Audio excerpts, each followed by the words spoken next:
Hey, Inevitability, how's it going? It's going all right for me. Good to see you in chat.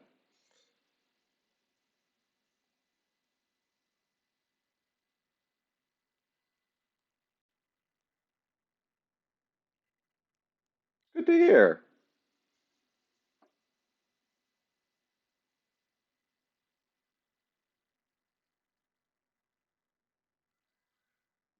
Yeah, I've got a call tomorrow with job search stuff. Um, got a massive homework assignment to do. Yeah, I actually stream my D&D games.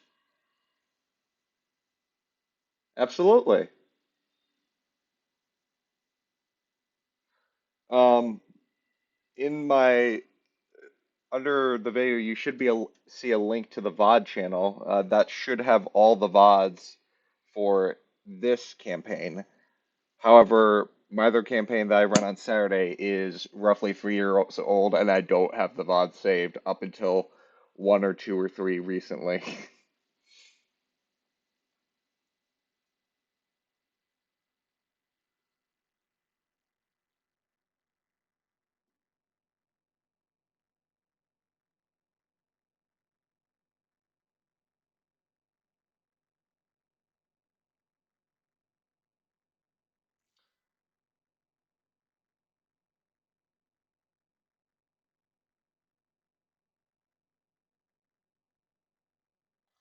Um, yeah, it's kind of interesting. If today is the last episode of this campaign, which it might be,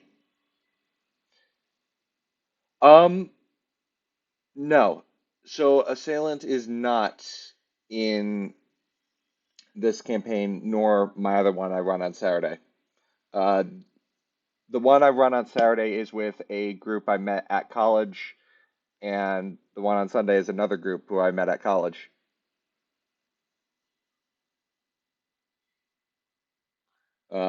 Assailant's not in either of them.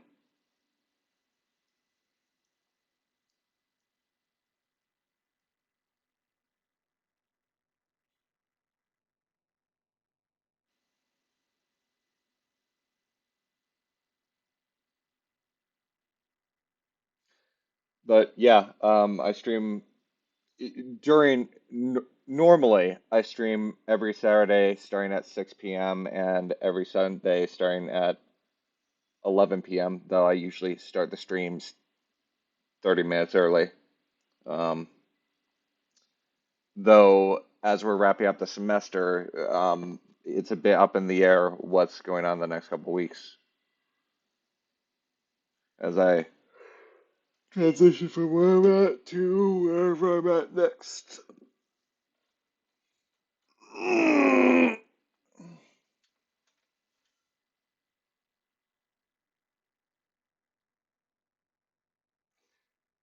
Yeah, I figured why not share my love of D&D?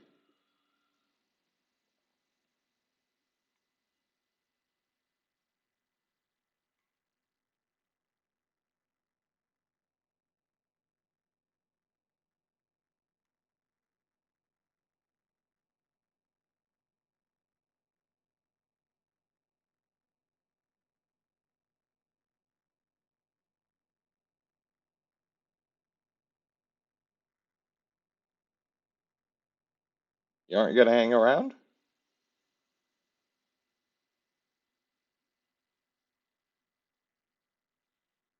All right, well, hope you have a good day then. Feel free to watch the VODs. They're only roughly 3 hours, and there's only gonna be 12 or 13 of them, at least for now. So, eh, season length of your average anime, but video length of about 6 times as long.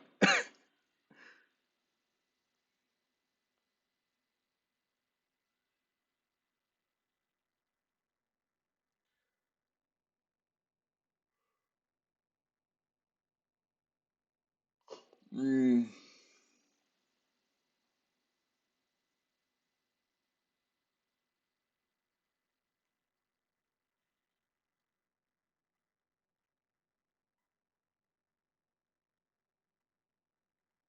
feel free to hang around though.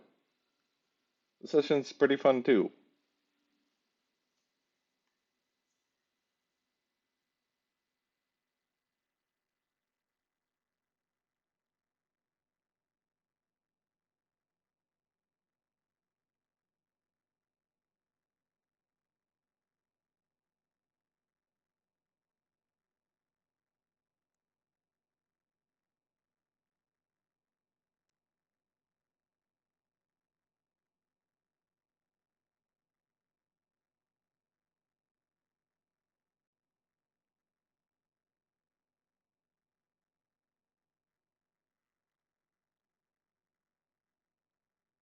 Oh, you are.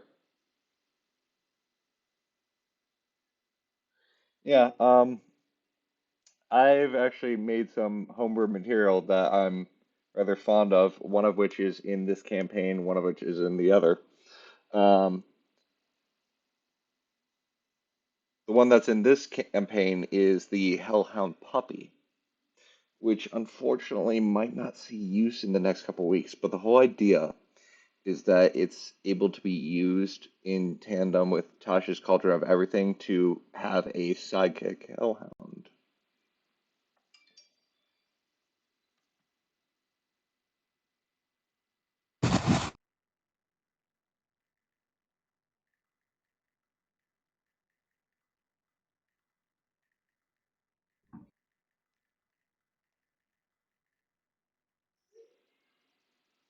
Hmm.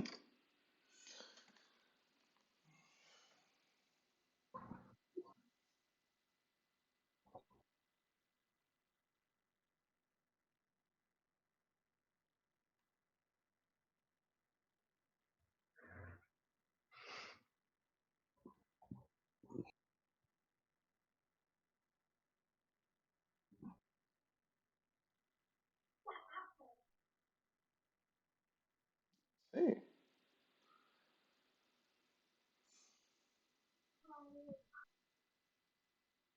Huh. Send me what you got on that. I'd be interested to see it.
not heard from Aurelia,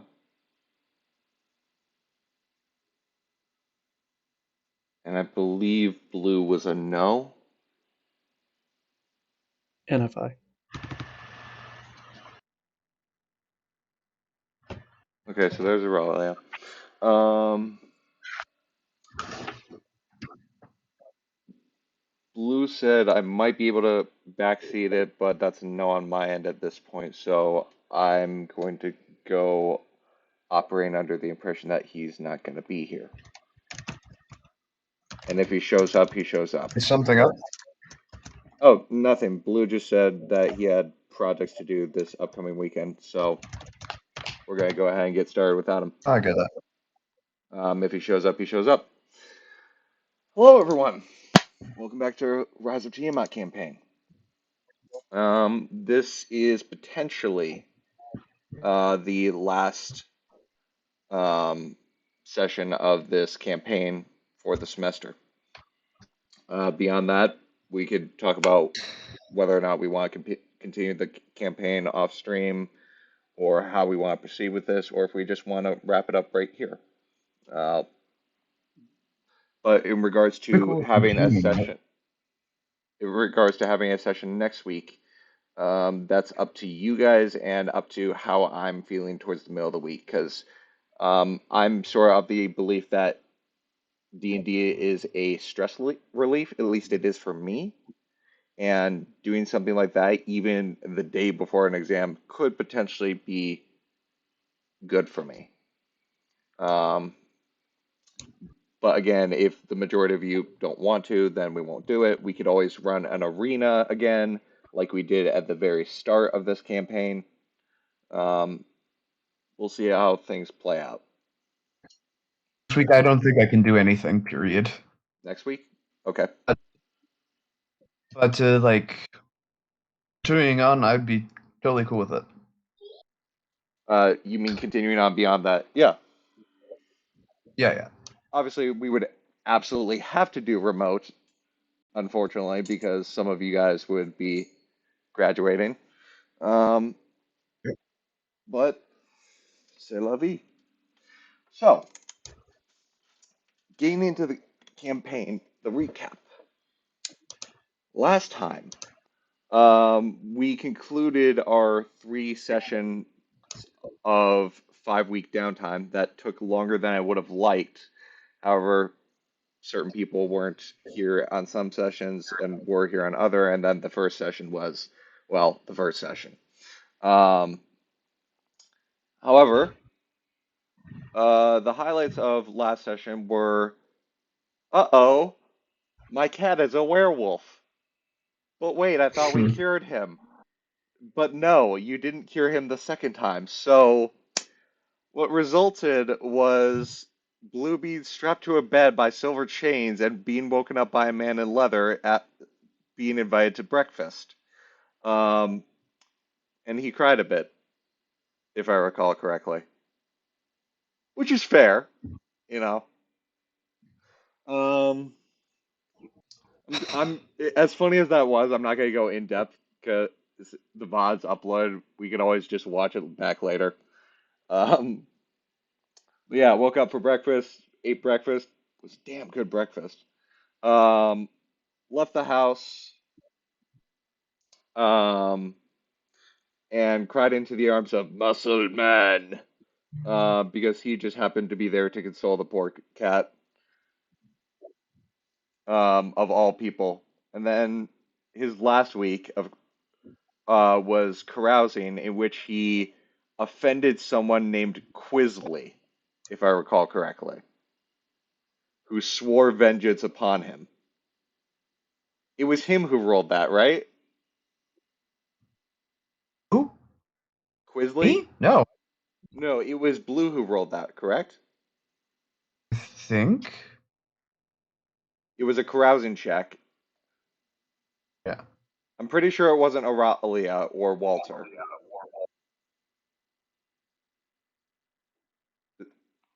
So if that's true, the only one who did their downtime besides Aurelia and Walter last session would have been Blue.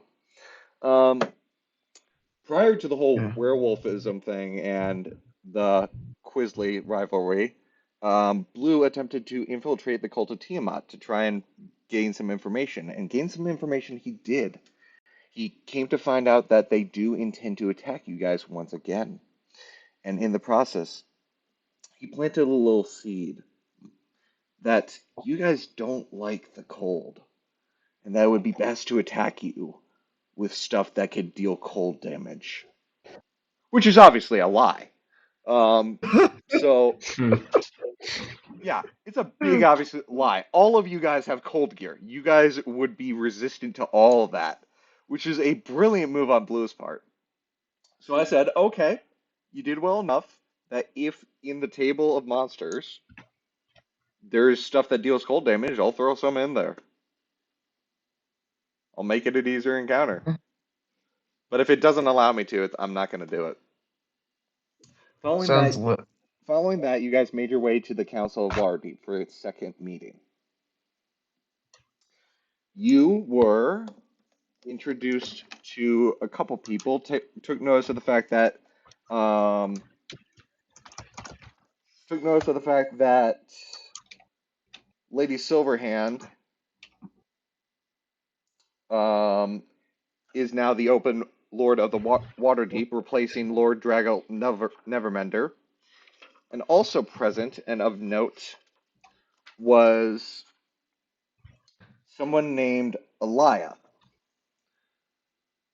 During the Second Council, you were informed that Duron Winterhound of the Emerald Enclave is involved with investigations into recent dragon attacks in the Misty Forest.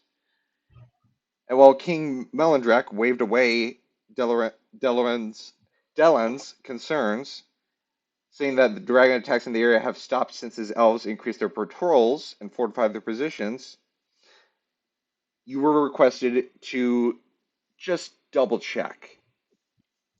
Meanwhile, Elia, the other person present at the council who is not on the council, extended an invitation to the party to attend the dragon's very own council.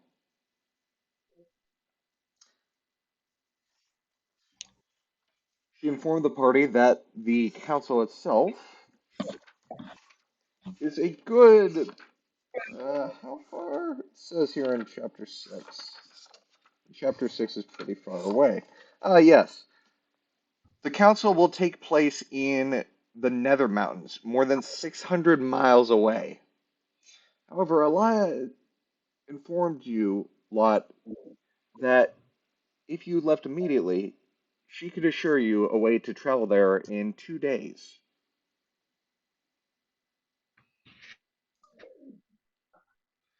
You guys agreed to take her up on her generous offer, followed her out of the council room and outside of town, at which point Elia transformed into a.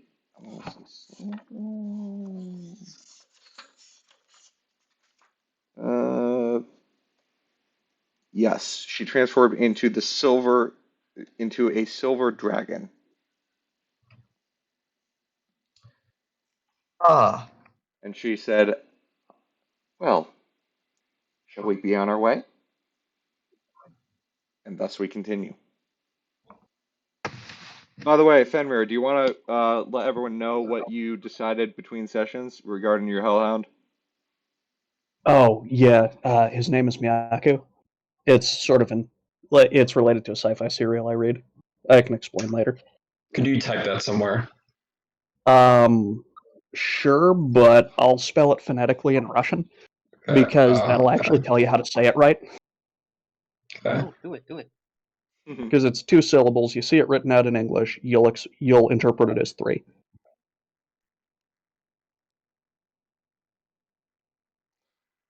And so I can only set my keyboard right. I have like 4 of them on my phone.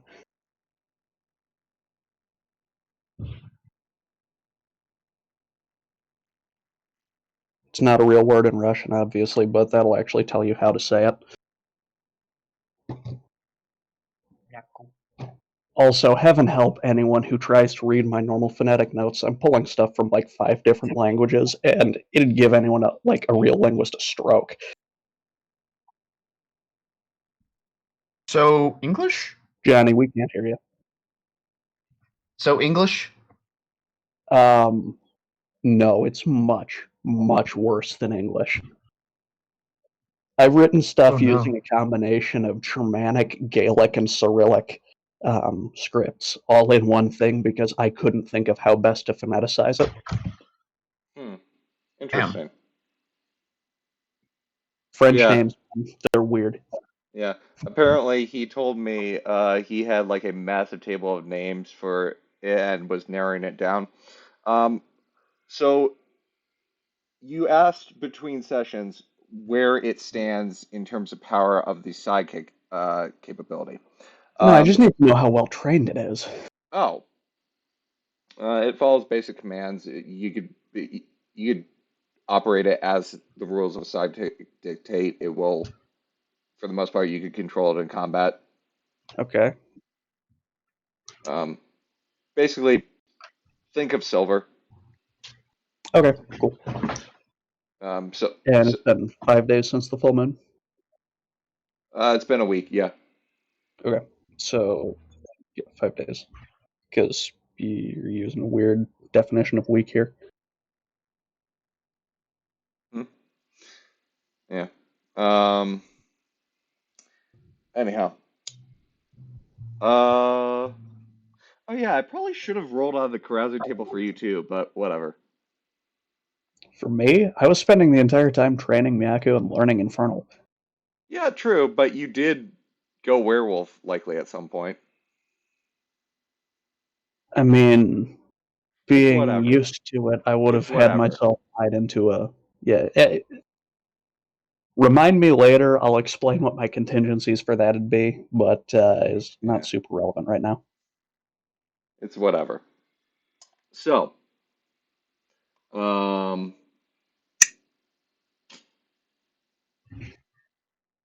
right. Um, with regards to its actual level, it Mhm. until you guys level up next, it will be half your level, but because of the nature of things, by the time it actually comes to combat, that's important, it will be at your level. Okay. I still need to stat out the sheet. Anyhow, Yeah, so I won't actually run Miyako in combat until such time as I have a sheet statted out, because, yeah, like, I can't reasonably run him in combat without that. of course, which is why I haven't given it to you yet. It's not relevant. I Yep. don't expect you to need it. And normally, I know things can go awry in a session, but in circumstances as they are, I really don't expect you to need it. I am 99% confident. Well, and the cat's missing, so, you know. Yeah. So if the cat weren't missing, I would say 80. Yeah. He really is the embodiment of chaotic stupid. But Yeah. I don't mean to rag on him. But anyway. So Alaya, again, transformed into a adult silver dragon. Oh, no. Okay. Oh And my. in front of you.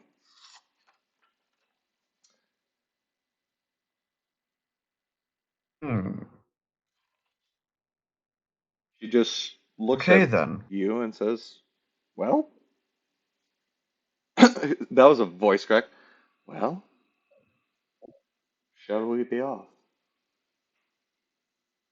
Yeah, sure.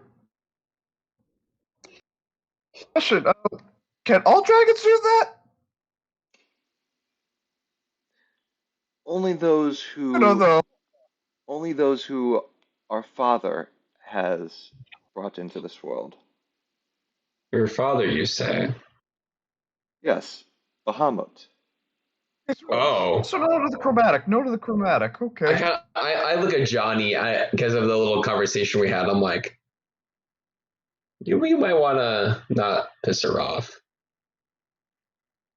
Not that we would. Well, Oh no, I'm just with confused.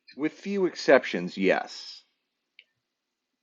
At this It's point, actually, Walter will flash his newly emblazoned Bahamut shield and be like, "Yo, I work for this dude. I worship him." Damn. You're basically Okay. like, hey, I'm a tier 3 Twitch sub.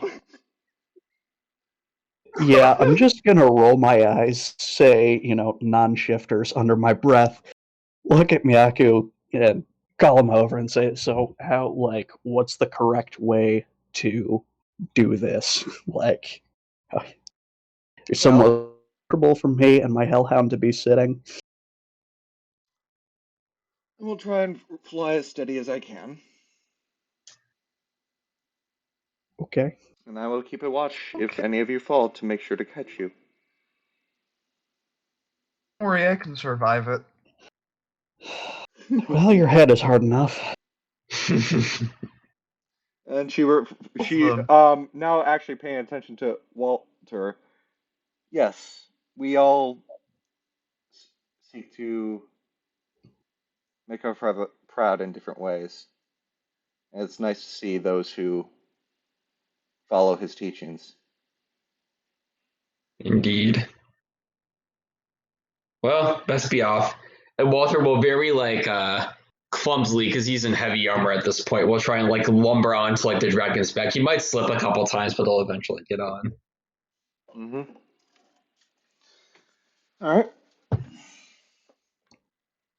Yeah, so literally climbing onto a dragon's back. How for lengthwise, how big is this dragon? If we're I'm confident it's big enough. It's no, I'm just curious. at least 30 feet long. Okay. You guys can all fit on it easily. This is some Final Fantasy stuff right on the back of a dragon for traveling. Uh-huh. Pretty cool. I saw Yep. this at the beginning of the campaign where I saw this where it was looking through everything, and I'm like, oh, that's awesome.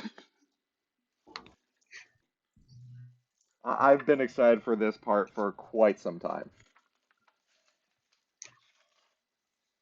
Um, but yes, she informed you that for the most part, usually only metallic dragons can uh, polymorph. Yeah. Walter will kind of make a gesture, Raleigh, come on, get on. We must haste. And Raleigh will give him a little no, I don't want to, no. She'll just shake her head in disgust at Walter. He looks over at Aurelia and over at Sun and goes, "You guys want me to carry you onto it, or what do you want?" Aurelia was like, that actually might not be a bad idea. Okay. As she may or may not be blushing a little bit as she says this. Bunny? Hook. Sunny does a backflip 360, head over heel, acrobatic onto the back. Roll acrobatics.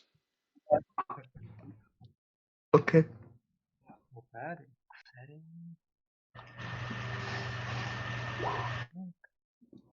You slip off the dismount, or you land poorly, and you end up stumbling back down onto the ground. It looked impressive at first, but you basically did one or two horizontal spins, didn't even do a front flip, and then you just uh barely prevent yourself from falling on your back. It looked You good? kind of cool. It wasn't great though. You good? You're good. Let's try again. All right, 15. Okay. Hype. With a 15 acrobatics, you're able to perform a front flip, just one, and barely managed to stick the landing. It's not a clean landing, though. Could have been better. Still pretty good. Good enough. Good enough? All right.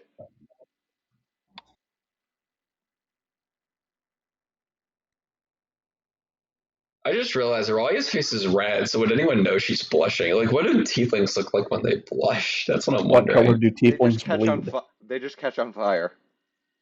Do they now? Do they? Okay, this is unexpected, but okay. Yeah, you just like set As, yourself ablaze. as Johnny's carrying her, he's like, "Oh, is that new magic? Cool." In a way, yeah. I mean, I did get this new wand. Wink, wink. Oh, The tiefling's just sad because she found the one good dragon.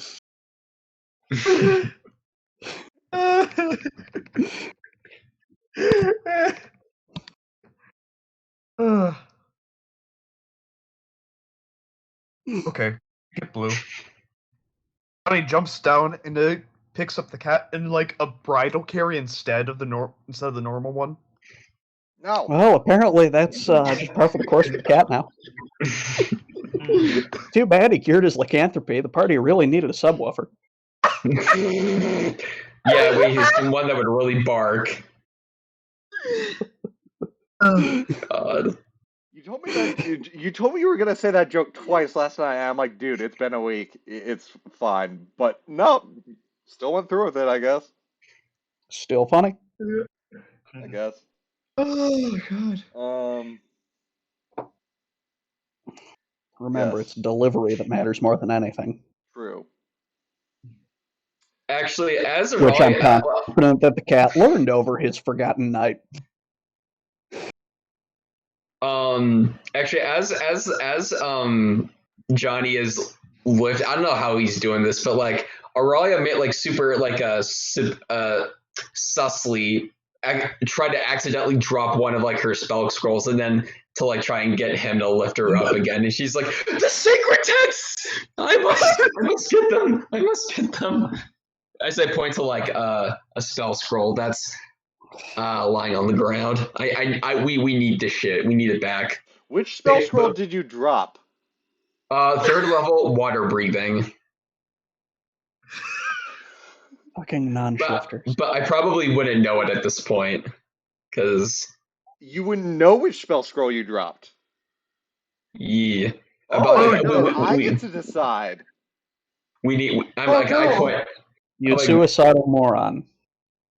Oh I'm like Johnny. We need it. We need the scroll. Can you please set me down so I can pick it up? Please. Sit up while he's carrying her. I got it. Thank you, kind sir. I mean, at least we're branching out from just horny bard. While all this is happening, by the way, Alaya in her true form is just sort of watching you stumble about on her back, just sort of with like a aw look, Oh no. like aw, look at the little humans.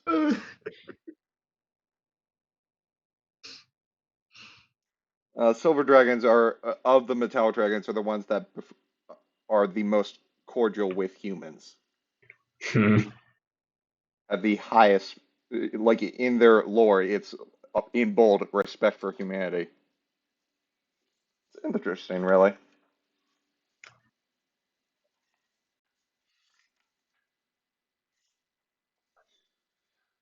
So what happens with the scroll?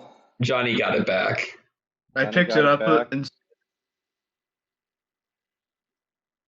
set her on the dragon. Go up, bridal carry Blue onto the dragon. Blue obviously struggles with this and tries to get off and climb up on his own. Okay. He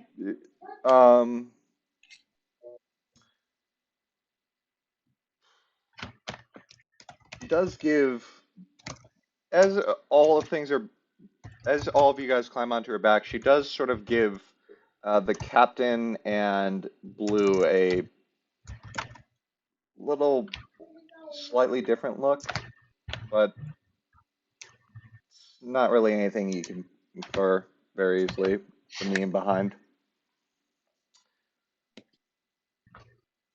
Well, now, I suppose we'll be off. Um, hold on as best you can at the beginning. I've been told I start off a bit fast. Meanwhile, the tiefling spontaneously combusts again.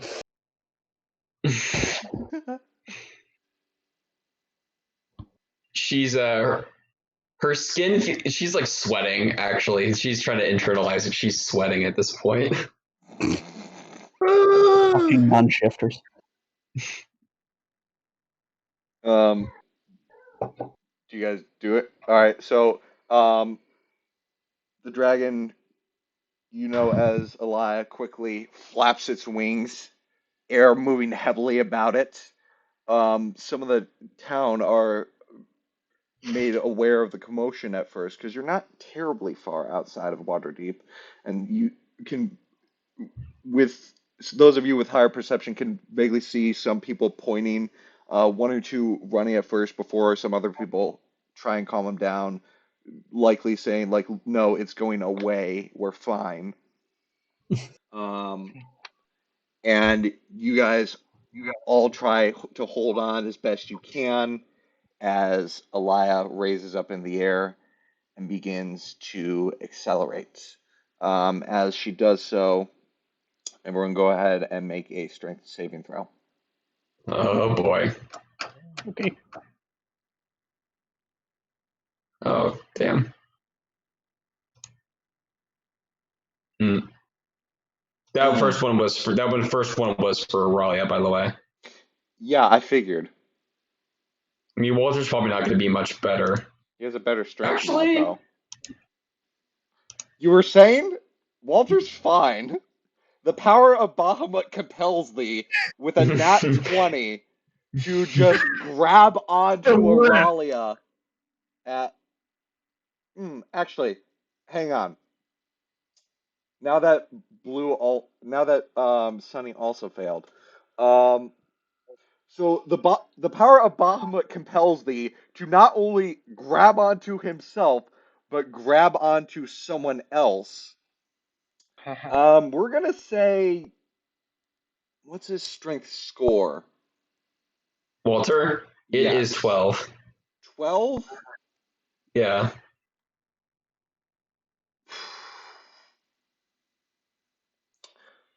With the 12, he tries to hold on to Sunny, giving Sunny advantage on his throw. Ah.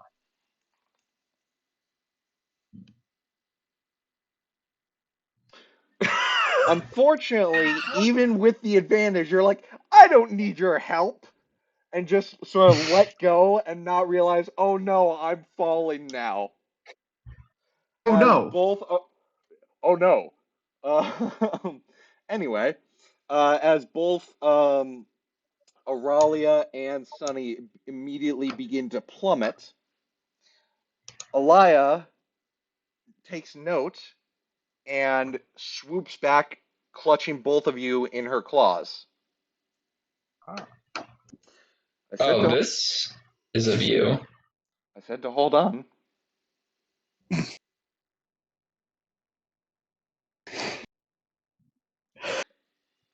The rest of you, however, are fine. I have some filter because with one sentence I can just like double the rating of your stream.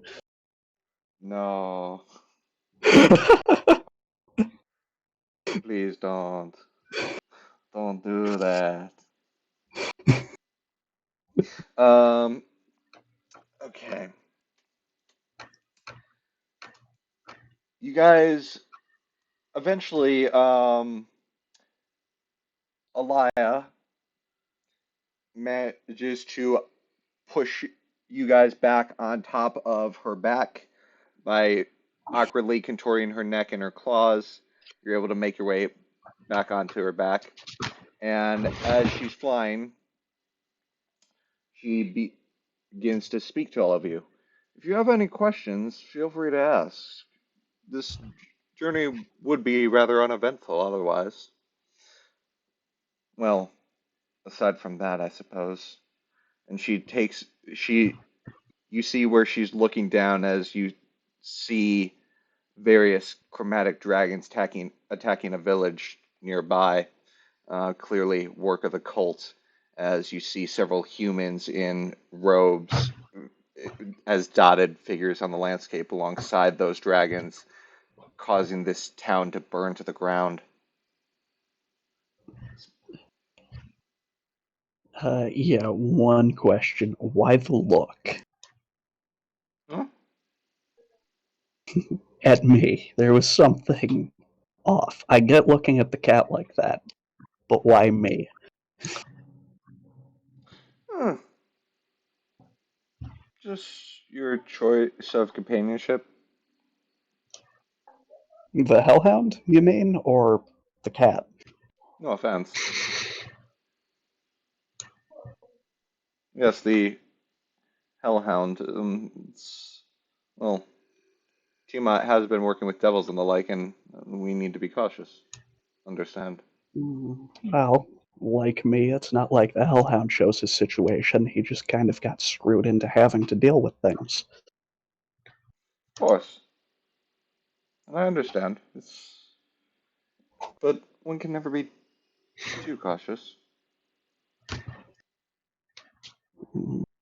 Fair. Tiamat is very conniving. She's notorious for implanting spies amongst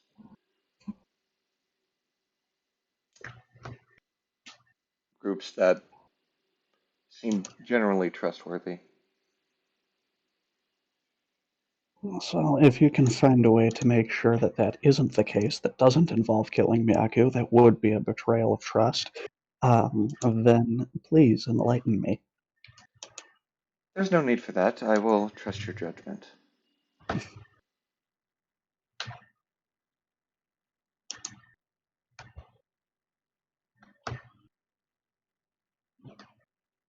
Anyone else have questions? You're riding on a dragon, one of the most wise creatures in Faerun. Their their lore is vast and expansive. There are few things. Yeah, I know. I just much redundant. Thank you. But there are a few things you can ask that Dragon. they wouldn't have an answer for. How old are you?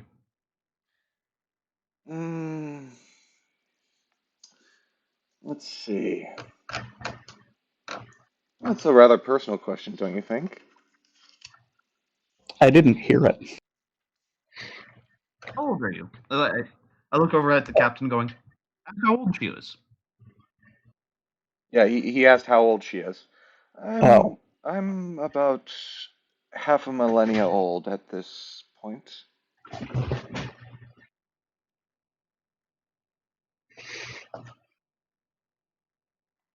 500 years? Nice. More or less. Question, have you ever been to Banks? Have I what? How do you... have you ever Have I been what? into the town of Banks? Town of Into Banks.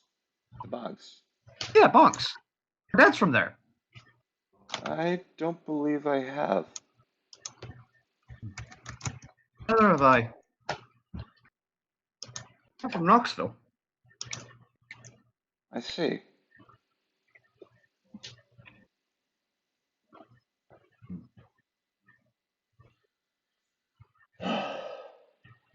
And you hear her give a hefty sigh as she looks down at some of the casualties she's passing by.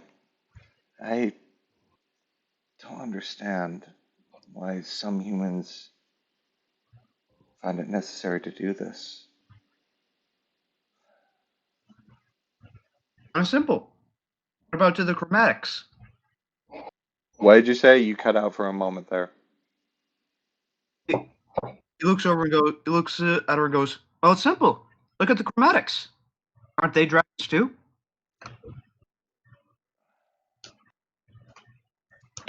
Yes, but Kind of simple. The I humans just don't have the markings for it. Any man can look like he's either a criminal or a saint. You guys wear it on your sleeves. Wear it on your skin. Wear it in your breath. We just wear what we have. Not Haven't really necessarily. changed too much. Not necessarily. There have been tales of. There have been situations that have arose where Chromatic have decided to abandon Tiamat and worship Bahamut, and vice versa. And their scales do change slightly to reflect this, but they tend to keep their generic derivation. For example, if a metallic were to begin worshipping Tiamat, their scales would dull and rust slightly. And if a chromatic were to worship Bahamut, their scales would shine and sheen like metal. But a black dragon will still be black, and a silver dragon will still be silver.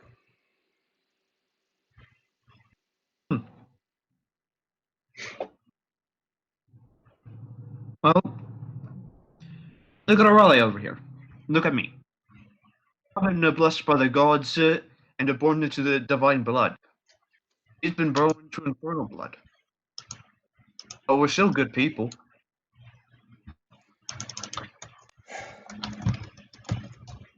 Nature versus nurture. Very much so. It's just sad to see so many misguided.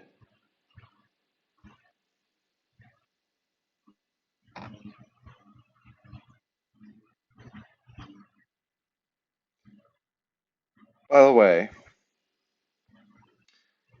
in case you haven't guessed by this point, Elia is my human name. I'd ask that you refer to me as such in front of human civilization.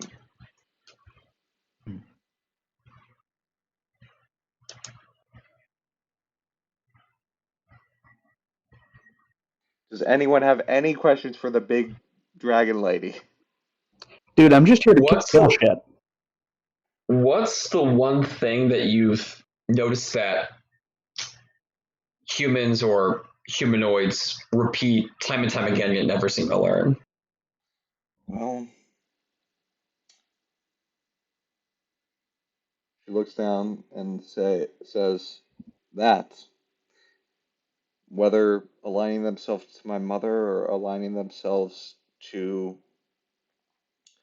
my to various devils or demons or other beings of evil inclination, some humans just seek power for whether for their own sake or just out of a misguided nature and leave destruction in their wake.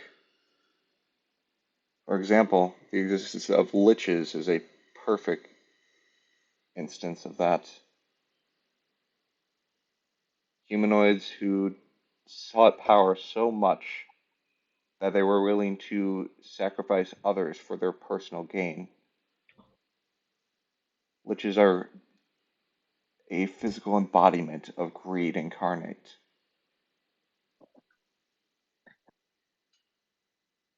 Stealing souls for their personal use, just to extend their life further, or rather their own life.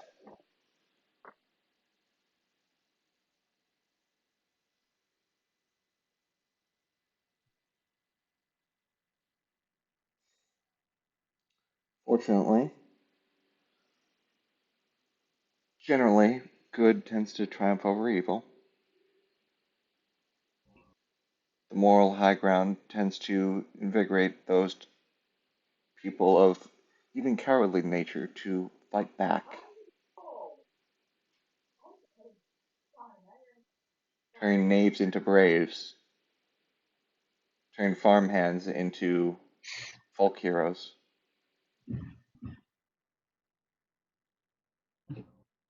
as they stand up for what's right. Though, when they don't, the dragons will always be here to set you on the right path. Nice. You are the first dragon who hasn't tried to kill me or tried to do anything wrong. So, like, this is nice. I hope you're not implying first metallic dragon. Oh, no, I've never met a metallic dragon. Well, pleasure to make your acquaintance, all of you. Likewise. Eventually, the day begins to pass by um,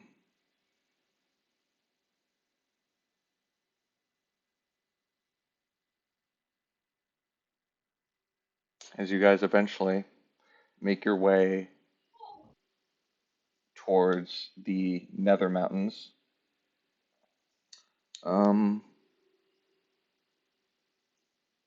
You guys pass by more and more civilizations being destroyed by dragons by work of the cult.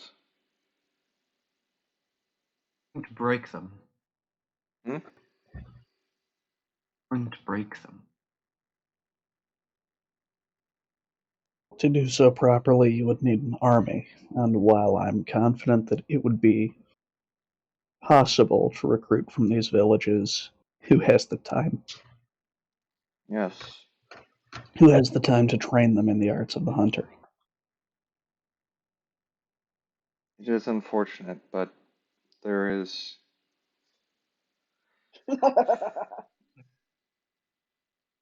Although, interfering at this point would be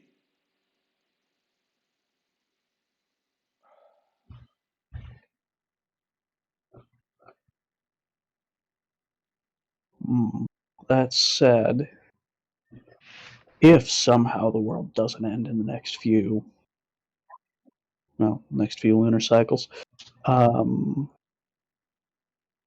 there may be something to establishing some sort of particularly powerful hunter corps from those who were able to survive that sort of event.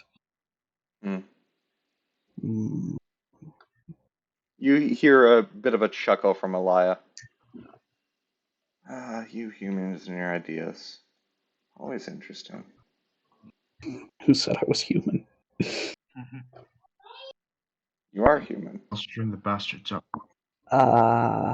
That is certainly what appearances would say. You think I don't know that you're a werewolf? That you're a lycanthrope? Mm, yes and no. I suspected that you would be aware of that, but I wasn't always in this easily killed form.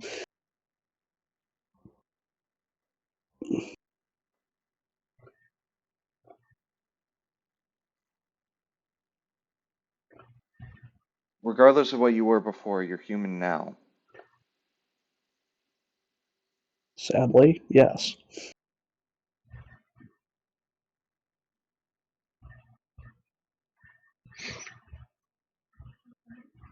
And you do have the soul of a human. Otherwise, That I would not be able to speak to in either direction.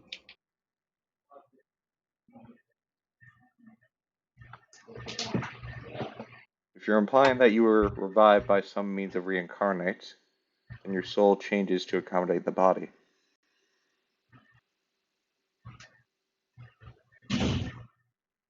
I couldn't tell you what kind of magic was done to me during their experimentations. I only know that I am stuck like this, though fortunately some of it wore off, Hmm.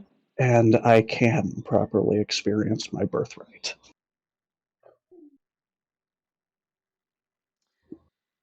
Well then,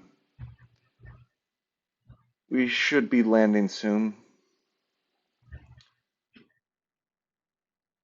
That way you guys can set up your camp for the night. And we'll continue the journey tomorrow. You guys notice that the sun is beginning to set, and as she descends, it sets even faster as the horizon begins to rise as you fall. You eventually come down to a rather sizable clearing with a couple trees, what appears to be near a trade road, but a bit of a ways. You guys see a trade road as you are coming down off to your east, but she lands a bit away from it, and um, as she does so, she gestures for all of you to climb off of her back. After you do, she reverts back to human form.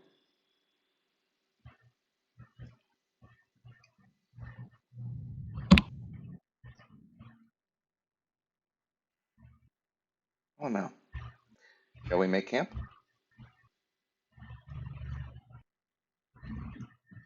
Start setting up, I guess.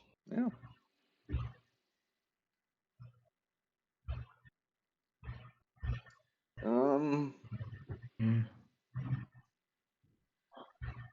Funny, go ahead and roll 3d20 for me. Me? Yes. 3d20. Yes. All right. 3d20. Yoink. Okay.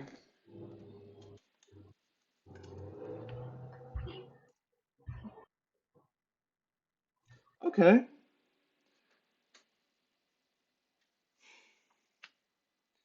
You notice overhead as a looming shadow appears in the fading sunlight.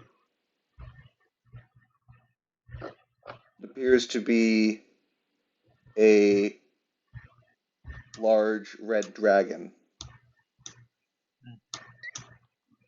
It doesn't seem to take notice of you, thankfully.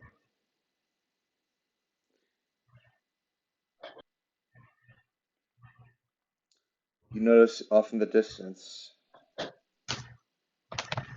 a village, rather small, and unfortunately not there for very long, as the dragon descends upon it. You hear screams off in the distance as fire burns the whole of the village to the ground, leaving no survivors that you can see before continuing off in the direction of its travel.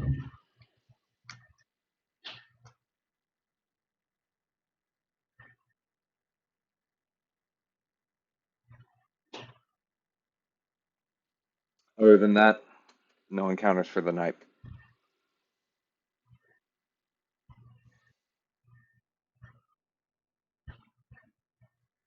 You guys eventually wake up the following morning after gaining the effects of a long rest and continue towards the Nether Mountains.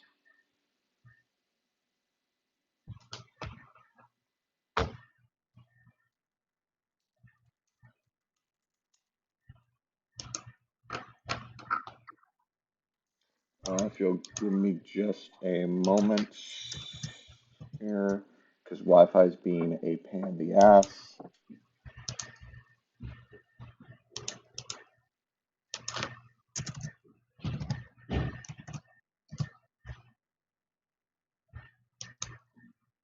Hmm.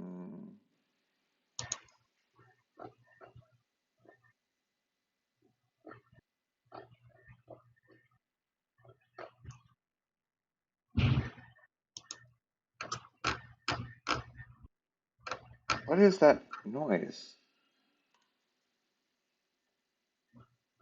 Oh, that's a Raleigh sound. Okay. So you guys eventually make your way to the Nether Mountains, not really encountering anyone while in the air. Elia manages to seemingly avoid any conflicts and seems to be focused on making it to the meeting. And as much as you see that it pains her to not save any of these humans, she knows that it's necessary to bring you guys to this Council of Dragons as quickly as possible. Also, sorry, I misspoke earlier when I said adult dragon. She is an ancient dragon, and as such, her age would not be half a century. She would be over 800 years.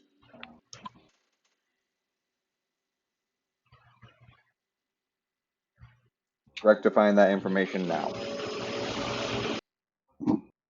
Right. You guys see the Nether Mountains as they rapidly approach from the distance. A chain of dark peaks that were once the boundaries between the ancient empires of Netheril and Delzon, in the distant northwest of Faerun. Um,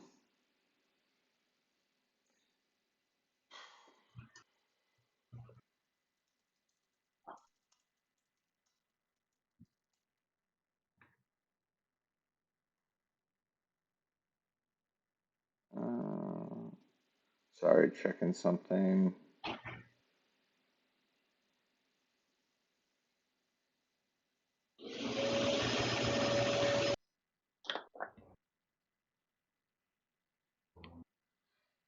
You act.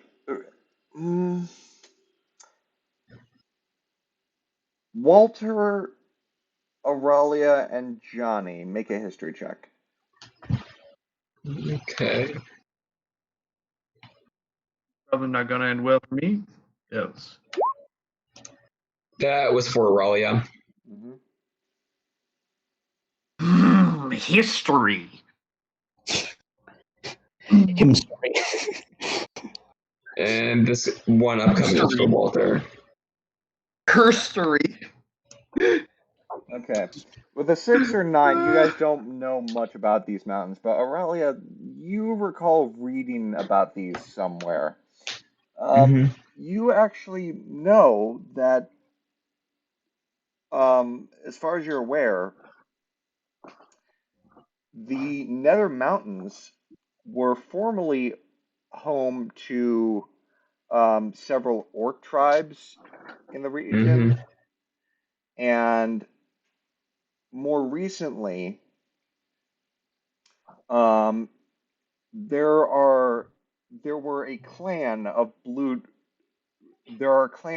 dragons known as Morume, on the high slope of the mountain peak named Dragon Doom.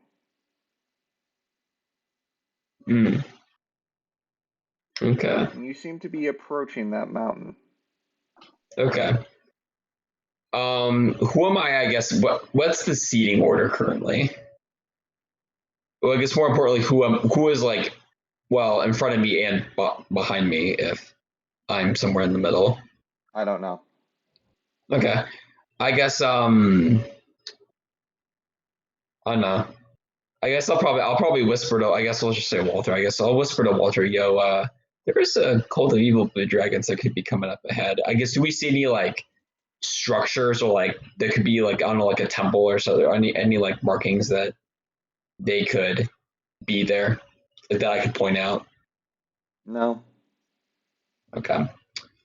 All right. Well, then I guess I'll say, Walter, yo, we might want to be careful coming up. There's some there's some pretty nasty blue dragon organization that calls this place home, and I think we're getting pretty close to it. Oh, I wouldn't worry about those. Is that Elias speaking? Yes. Okay. They were driven out prior to this. Really? Oh. Yes, they Okay, won't then. be an Interesting. issue. How did they get driven out? How do you think? She just sort of looks at you and it's just sort of like humans. We did. Fair. That's fair. These mountains are important to us. as a species. They have meaning. So Black dragons live in swamps. blue dragons were Dragons live in deserts. sometimes, also sometimes mountains. Huh. What about the orcs? Do they still call this place home? Yes, but they won't be an issue. It's fair. We'll be landing at one of the peaks. The orcs tend to be towards the bottom of the mountains. Interesting.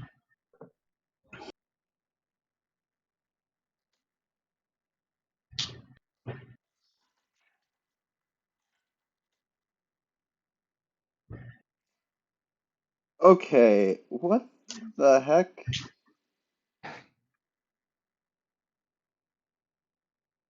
I didn't break it. Whatever it is No, not. I'm just looking at the art here that they chose in so in episode 6, Metallic Dragons Arise, which is what this chapter is, the art shown is really confusing because I'm trying to describe the scene, but in this picture they show three metallic dragons, right? But then they Mhm. show what appears to be the adventurers with the Drackhorn.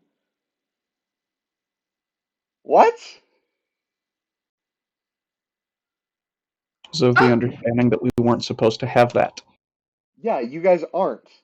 There's no way you guys could have the Drackhorn. It's literally impossible.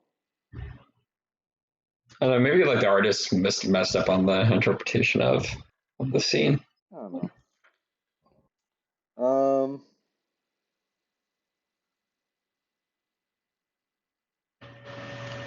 Ooh.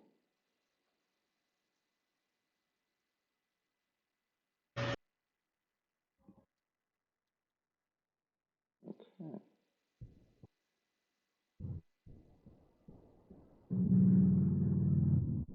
Okay.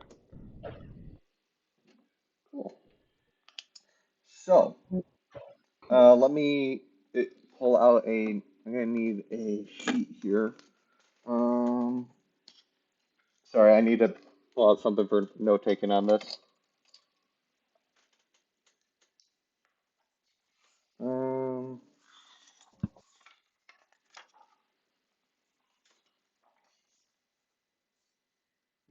uh,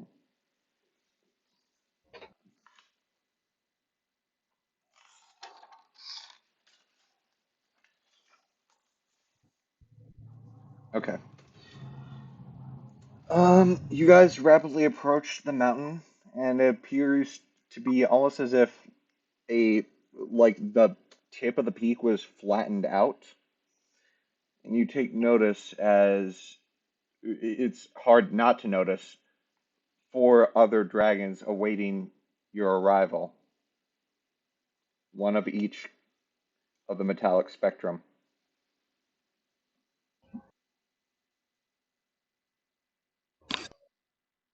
As you land, Elia gestures for you to descend off of her wing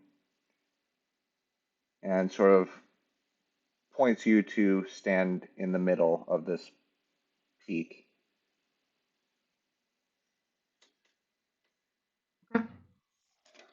Slides down like a slide. Whee! Otarly Carlos. God, this name is fucking awful. I hate this. I've been trying to figure out how to say this all session. See, this This, shit's why I have my weird ass phonetic script that I yeah. use. Okay, do you want to see how the Silver Dragon's name is actually spelled? Yes, I do. Watch this shit. What the fuck? Oh, we So can't like a, armed? Wait, fuck. What? Ataralia Karnos. That'd take me like a while to figure out how to put into either Greek or Russian. Right? Or Greek or Cyrillic, like, because, Atar Yilakanos. Atar Yilakanos is what I think it's pronounced as. And it's what I'm going to go with. Atar Yilakanos. I see you've brought them. you can also just shorten it. Yeah, no, I'm not doing that. Have fun sounding like you're choking on something every time you say it. Uh-huh. Atar Yilakanos. I see you've brought the group to our council. It's about time.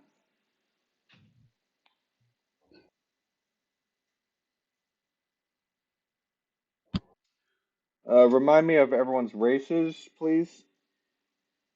I look like a wood elf. Azamar. Auralia Tiefling, Walter Human. Oh, and I have a hellhound puppy with me. Right? Torto. Mm-hmm. And don't forget the cat. Mm-hmm. He's still around.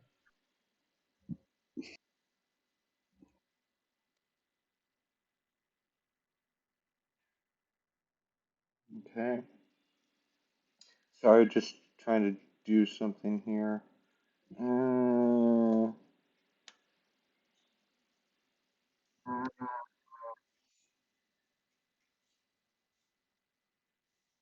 Control. Friendly. Unfriendly.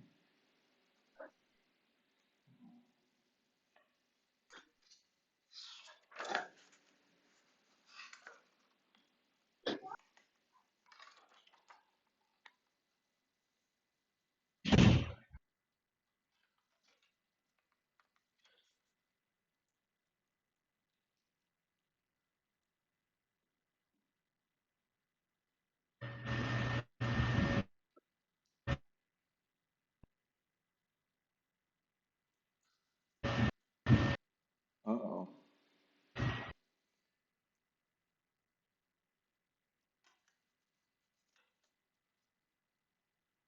Okay. Um, I just need to check one thing. Um,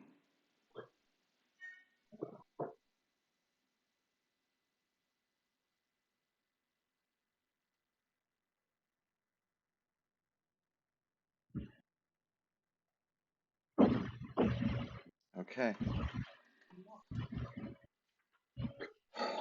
Yes, I have Proton there. She says as she gestures to the looming gold dragon, seemingly at the head of this council meeting.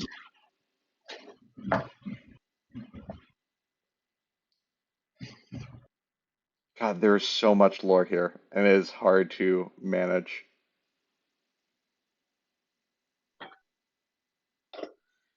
Sarcophagus.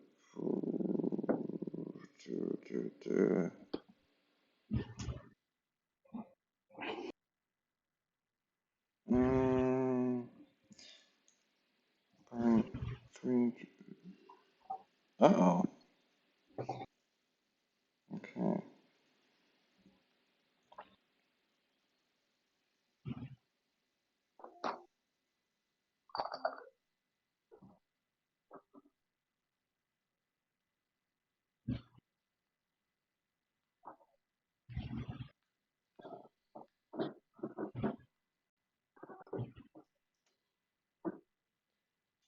This council is now called to order.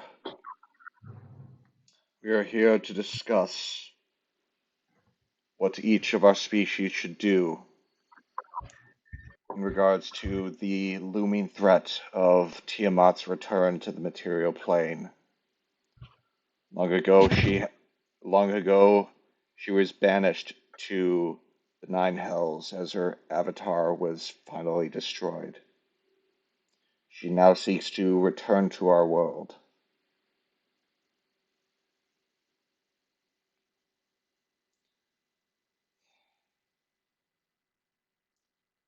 Also in attendance, and he glares at you in particular, Captain, Mm-hmm. are several humanoids,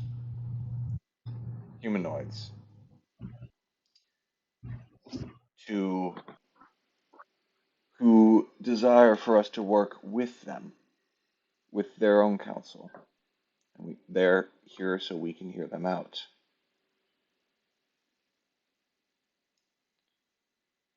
Is there anyone in particular amongst you who would like to start off? Meanwhile, before that, um, the bronze dragon speaks up, says, "Come on now, you don't need to be so aggressive. I mean, look, some of my best friends gave us their word that these guys are good people."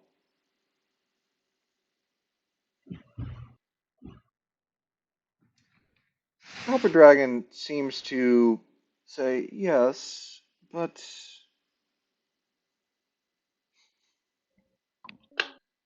I recognize something on one of them. Doesn't quite sit right with me." The dragon you know is Elias speaks up, saying, "Come on, let's give them a chance. Let them speak their case."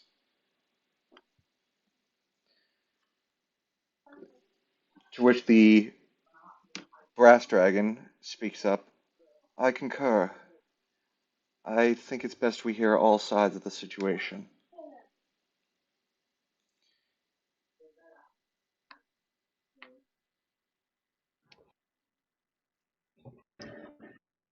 What say you, Yeah. adventurers?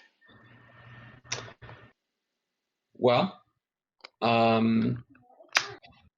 if it's any indication of our allegiances, I guess first do want to try and put some of those claims to rest. I kind of gesture towards Walter and his newly emblazoned precept, and Walter raises his shield. He was like, some of us, myself included, have are aligned with Muhammad, so I think you that seems to be your patron, for lack of better words, and we seems like we share the same goal from the same, I guess, leader per se. In terms of, Huh. I know, but I know that's just in terms of what our word. Let me Humans. describe you some of our actions. I know it's not much just seeing all the dragons that we saw flying our way over here, but we actually did slay the great white death, the old white death, off the Tor in his own icy lair. So we have done some good there. Good for In you, terms, but that doesn't change the fact that humans are flawed inherently. Tell me about it. I cannot Not deny wrong. that. However, I think that flawness is what Okay, allows us Araya, to be. hmm, you can You, you can stop now, sweetie. your species make up the majority of evil archmages and liches, and Samaster, the founder of the Cult of the Dragon, and Sastam's Red Wizards are both human. Yeah. So, Not to while I mention get you're not. Saravan, the cult's current leader, and the majority of the cult's members are human. To which And point, you all see each other as the same species. to which point, Seriously. to which point, Nimur speaks up, You saying, see? to which point, Nimur, the bronze dragon, says, "Bron, Bronthather, come on. These people, those who pursue good, are who should be rewarded. Yes, humans are flawed, but is there anything better than when good is chosen by humans? We're inherently good by nature. We are born that way. But is it not a greater good when one who has a choice chooses good?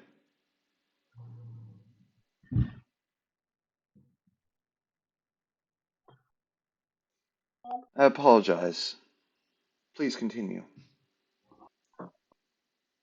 I look at the captain, giving him the floor. Yeah, we may have our differences in how we view each other, and while I recognize that normally working together would be out of the question for any of a million reasons, and I certainly have no love for anyone who seeks out magical power of this scale. However, I know what's coming. You know what's coming. I've seen the landscapes, once living full of my prey, reduced to frozen wastelands, clad in fog, color of which Pray. doesn't even exist in the deepest depths of the nine hells. I saw lakes, once peaceful, grow dead, caustic, the ever-spreading rings of otherworldly rot emanating from them, the winds blowing with choking dust, anywhere that avoided this fate, falling to ash under ceaseless firestorms. We may not like each other. You may want to destroy all of the various humanoid races, and well, I can't say I'd blame you too terribly We have much no for wanting that. inclination to destroy the humanoid races. The copper dragon suddenly interrupts. But of all of you speak here, Paranthrator probably likes you the least. Yes, I do. Elves have a certain prolification for even more disastrous consequences. True. A lot of people actually. And Yeah, meanwhile, your cat over there has me skeptical. yeah, My we've all Laren almost horde been has on been the multiple target of occasions. thieves more than once. Betrayal's a humanoid trait, I've found. So what happens if one of your humanoid factions turns against us or demonstrates loyalty to Tiamat? What then? I will kill them all. This is that deadpan. I won't let them live.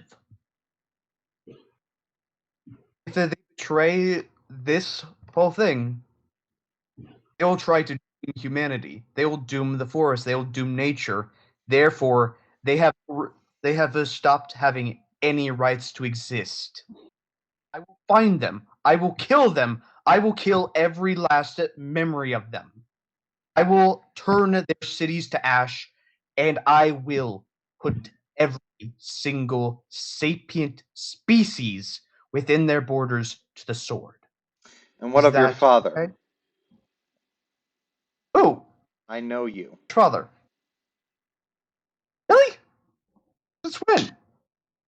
I know your father. Really? He's one of those who's deceived me in the past. How am I to expect you to be the same? I have literally known nothing about my dad, like past tense wise. Like I just know him as present tense. I don't know him in terms of past tense. He literally never told me anything about it.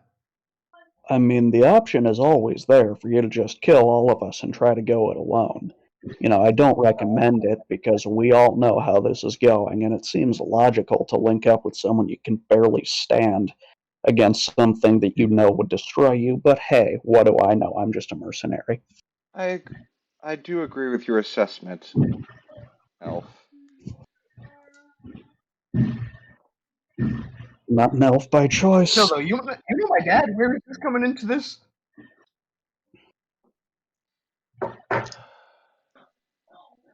So, like, you know my dad? How? It's just like, wait, hold up. Okay, side question. Do you know who my mama is? Let's get back on track. Thank you.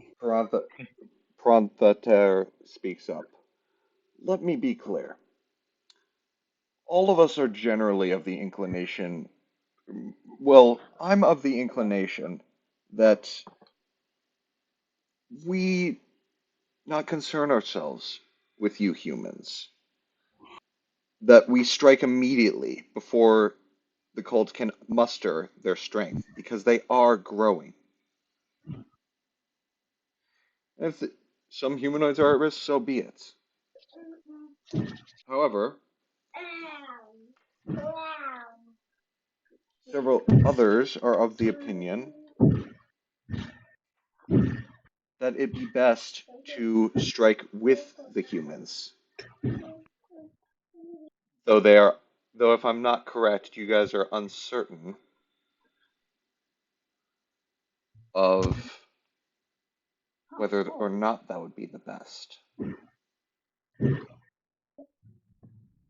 Um, Elias speaks up. Look, I would like to strike now, but there's no guarantee we could succeed on our own. If we ally, we could reduce casualties for everyone, but yeah, um, we need to be certain of no betrayal. At this point, all of the dragons seemingly not in agreement.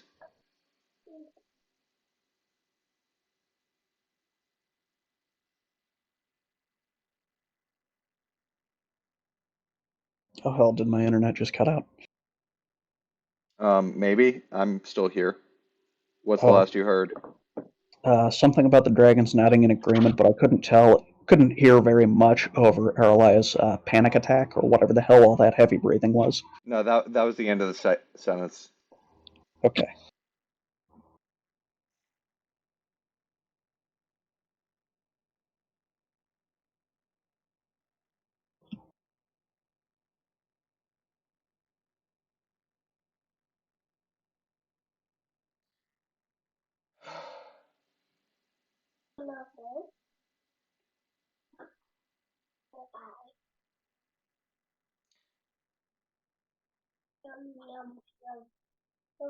Well, what are you doing?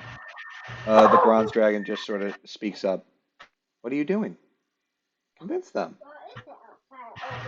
That's why you're here, isn't it? Or personally, or like what? What'd you say? Me personally, or like the rest of us, or like the council itself? The bronze dragon basically said, like, what are you guys doing? Convince them. Logically, a united If front showing a variety of tactics would be preferable. We would need to find intelligence on supply lines. If we can hinder those, we can do at least some temporary damage, buying time to find out more.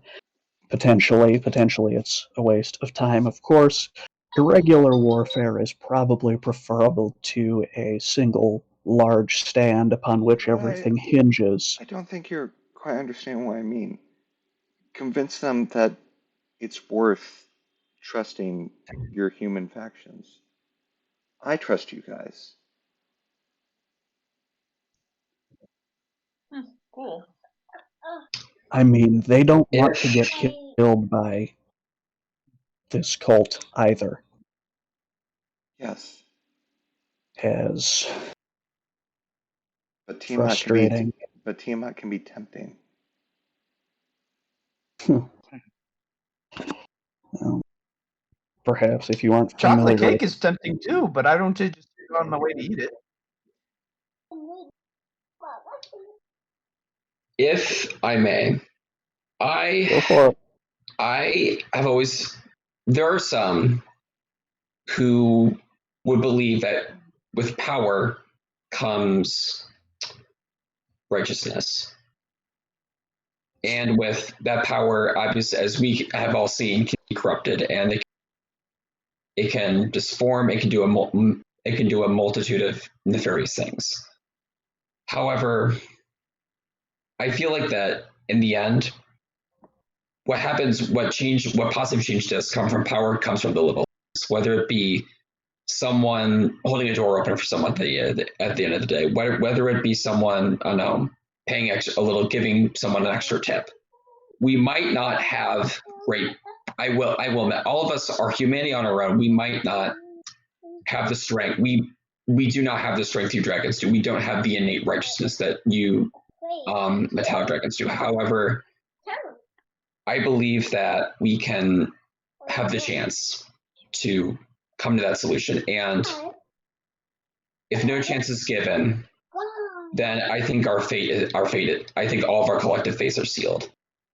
Let me speak a little bit on my own story, as I kind of gesture back to the party, as they themselves don't know this. I came from a backwards village in the middle of nowhere. Above board, I don't Wait, remember good where it was question. Who's talking right now? Is this Arlaya or This is Walter? Aralaya. Yeah. Okay, Arlaya. because there's not a good there's not a good delineation. Go on. Okay.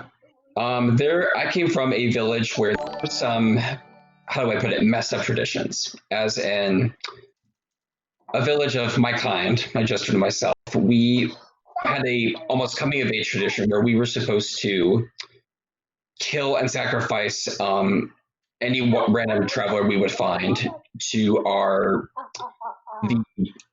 the devil. I'm blanking out.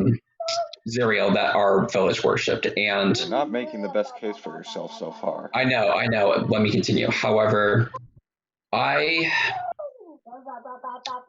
found that I was expected to do this, and the person who I was supposed to target was a servant of Bahamut, a paladin. In fact, I remember it very clearly, and he saved This me is from. supposed to help your case. I know. I'm getting to that. I was a child at the time, so admittedly my judgment was not the best. But long story short, there was a monster that he saved me from that he very could have easily he knew what I was up to. He knew what my purpose was, yet he still saved me nonetheless. And he showed me the mercy that if one is to take a minute, as he explained to me, his Bahamut teachings and all that. And from that point, I kind of had a revelation. I kind of grew up in this kind of small, backwards, nowhere town with this kind of cultish-esque tradition, and I realized this is not the life for me. I realized I kind of just by kind of this fellow showed me how he could have easily walked the floor with me. I mean, I had nothing but a knife, and he had a whole holy spear. My point is that people who I know I'm not the only case. Yes, humans are inherently can be tempted to evil, but they can also be tempted to good too. And I think that giving others the chance, as that paladin did for me, who served, I think, our collective leader, Bahamut, I think that there is the possibility for greatness to come. I mean, I've grown from this experience, and I think that I'm better off for it. But that's all I have to say. Well, that was greatly enlightening about you, but you are particular. The concern is working with humans as a whole. And if you want us to work with humans as a consensus, we need some assurance. Well, I've worked with every one of the groups, just because I've just been walking around. I've seen the Emerald Enclave at their best and their worst. Usually end up in their best. I've seen the Harpers, nice folk, a bit strange, but everyone's trying to live. Like, their biggest fear is death. To a tomorrow. I don't really say it any other way.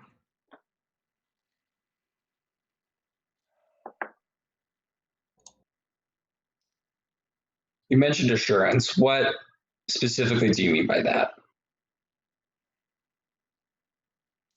Me personally, I'm sure all of you know of the Dracarage mythal.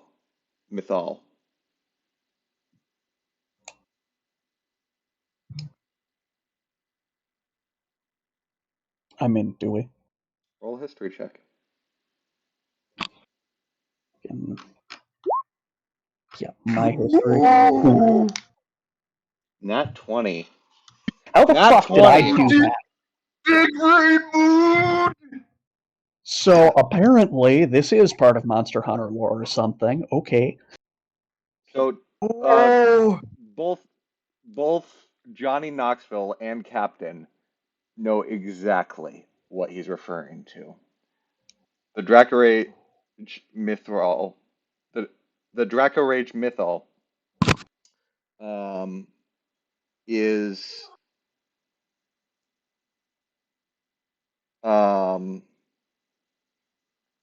was caused by the elves who shaped the magic of this event. This caused dragons across Faerun, both metallic and chromatic, to go mad with rage. It encompassed roughly a 250,000 square mile area where King Killer Star is visible over Faerun, and caused all dragon and dragon-blooded creatures to slowly become more agitated and reckless, eventually becoming little more than raging beasts.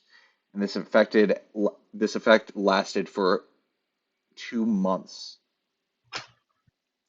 There were few means to stop the effects of this magic by natural or magical methods. Most spells were ineffective, and even wish or miracle spells from earlier editions only mitigated the effects if cast daily. There was one extremely rare spell Damn. called Abate Dracarage, which has been lost to time, and it was the most effective spell in calming the effect of this magic. Beyond these limited magical means, the only other reprieve was leaving the area completely. And it was the elves who caused it.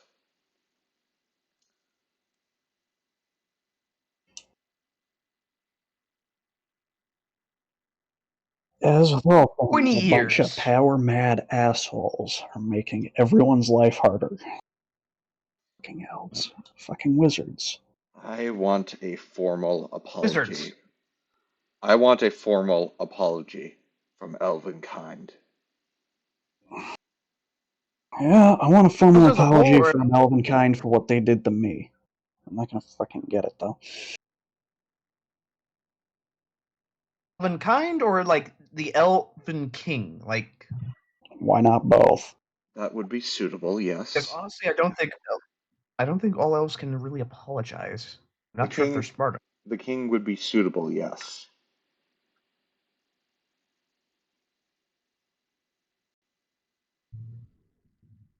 Like with their 20, can I ask? Can I ask the DM above board? What was the reason behind the Dragon Rage? Like, Unknown. Elves I, being assholes. I actually do not have an answer for that. I know what the Dracarage mythal was. I do not know the motivations behind causing it. okay, I literally told you all the lore on the D&D wiki about the Dracarage mythal. okay, duly noted. Duly noted. Huh. Sounds about right. I can do There's that. nothing about it I didn't tell you.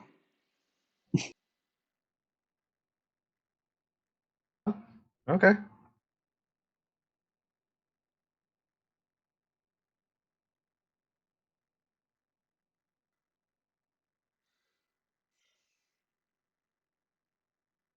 I guess except the importance of King Killer Star, which I myself don't know. Apparently, it was a cometary body um, that caused dragons to go mad with rage. Hmm. Cool. So someone fucked up during a major astrological event. No, someone Right. forced the major astrological event to Do it. Even better. Yep. Sounds lit, fam. I mean, Johnny, if you're getting them to formally apologize for that, can you get them to formally apologize for some other stuff? Can you promise me a formal apology? You know that to be impossible to be able to genuinely promise. You Okay, know how that you're about setting this? them up to I fail. will take something from them as a formal apology if they refuse to do so willingly. How's that? Will accept nothing less than a formal apology. Can you do it? Okay, I'll drag his ass here and to make him give a formal apology. And so, just to be clear, how do you want this to be delivered to you? This apology.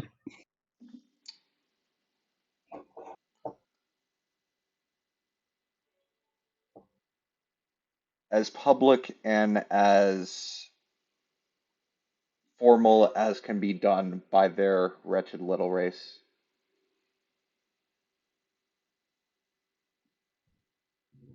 Okay. That's about right. I'm cool with it. Sounds like it is way above my pay grade. Pay grade is survival, man. Like, Yeah, look, if I can't stake it or put a silver bullet through it, then, I mean, it's kind of outside of my purview. We're getting into the political. and you can do that. It's more of just an intimidation factor / torture. Well, my rage at the very least is quelled. But you've yet to convince this council to ally with the humans.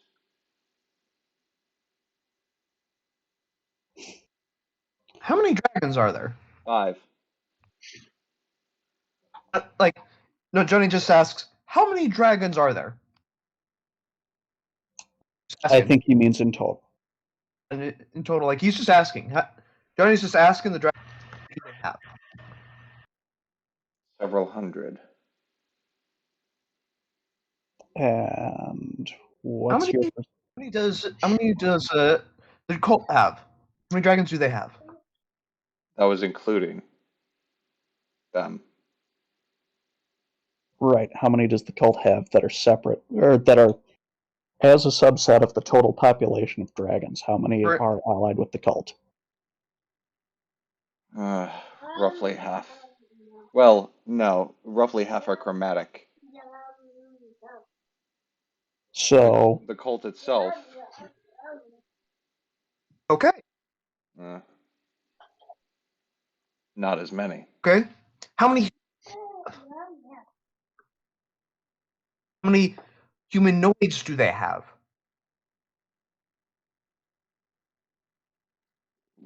How would you expect us to know that?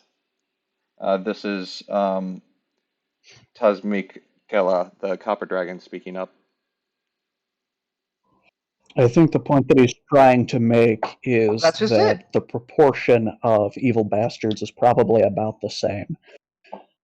And so, if you're not willing to drive yourselves to extinction to deal with this, because no one should reasonably expect to drive themselves to extinction, why would you expect someone else to do so, or be willing to just stand by as the entirety of reality is torn asunder? Yeah. Above above board, I'm going to give you guys a little bit of DM information. There is a table I'm keeping track of. There is a point you need to reach to succeed in this adventure, and it is possible to straight up not get their support. If at any point you just want to leave, you're welcome to do so. But there is a certain point that I need you guys to get to, and certain things you need to say. And this is not like with the downtime activity. It explicitly tells me I can't say this. like what you need to say. Okay. Oh, okay, it's one of I those ca- things. I Okay. cannot tell you how to operate this council. You need to flex your diplomacy hard here in ways that you may not think around the box. Think about dragons, what they would want to convince them. That is all I could say on the matter, without giving you too much of a major hint. But I will say the promise you just made did help substantially. Hmm. Johnny just looks at the. I'm willing to die. I'm willing to die for everyone else. There are hundreds, thousands of people who are willing to die to save this world. That is wonderful. Dragon and However, you asked about how many dragons there are allied with the cults. Not that many. Several, yes. Several will answer the Drakhorn's call. However, they aren't necessarily allied with the cults. Hmm. One does not imply the other. You know, in all of my hunts, every time I was sent to resolve an issue of an unnatural variety in some village somewhere, among the survivors there tended to be one or two very rare, exceptional individuals who were able to rise above the situation. One or two who I always offered the chance to be recruited, be trained, and be able to protect their own homes. In every one of my hunts, there was somebody who was able to understand the situation and adapt to it and keep those they cared about safe. Many of them became good mercenaries, many of them became heroes of their town, defending it, teaching others, readying their home to be attacked by something else. How many attacks has this cult launched? How many of these heroes have they unknowingly created that don't know they themselves are ready to be these heroes? A single step to the side is all that separates a hero from a coward. How many would be willing? How many out there are ready to step up and fight against this cult if only they know that it's there and that there will be support? I knew many who were suicidally brave and frankly foolish. They tended not to last long in my line of work. However, they tended to have a fairly positive effect. They also tended to be at least able to hold long enough that the innocent wouldn't be harmed. Why not be that beacon?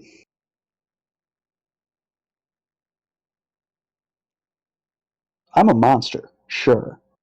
I hunt other monsters, yes. I care primarily about myself, of course, my pack included. Um, but it's not like I stand to benefit from things going the way that they're going now. And frankly, I take personal offense at all of these power-hungry assholes who feel the need to align themselves with this cult. So I'm hunting one way or another. I'm going to do what I can one way or another. And if by some stroke of luck I actually succeed, I'm probably getting paid one way or another. Why not work for it? Why not take your shot? Who dares, will.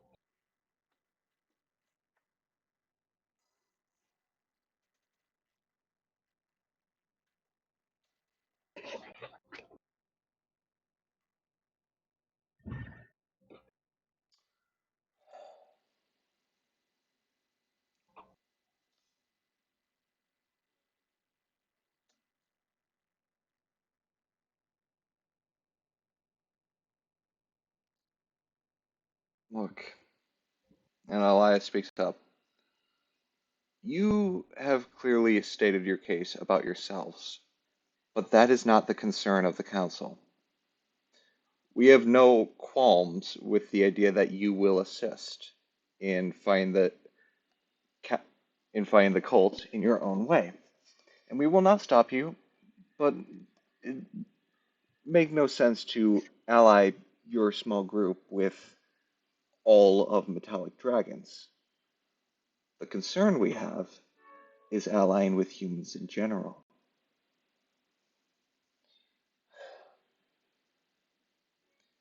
Why? Well, the history humans have with slaying our kind, betraying our kind.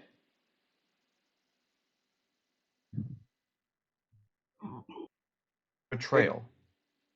Well, the slaying is just motivated by fear and their meaningless, their concept of glory, which, well, no, whatever. no, this was not. Oh. I primarily deal with undead and minor things. I don't really, I've not really been involved, aside from the recent events, with anything dragon related. So, pardon my ignorance. Fuck the Wi-Fi. Seriously, it keeps disconnecting every 5 minutes on me unless I'm plugged into Ethernet. It's fucking awful. I am so pissed.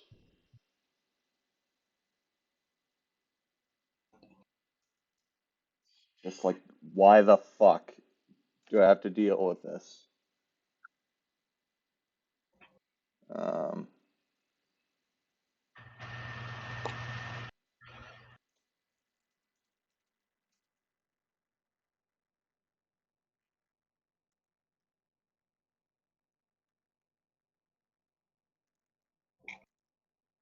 um,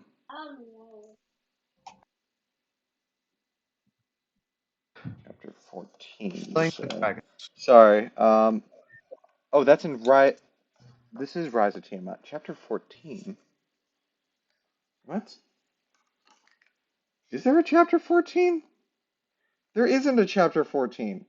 What the fuck are you on about?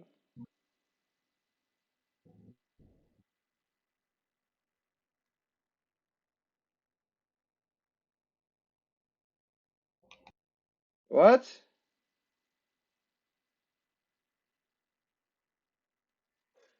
Oh, okay.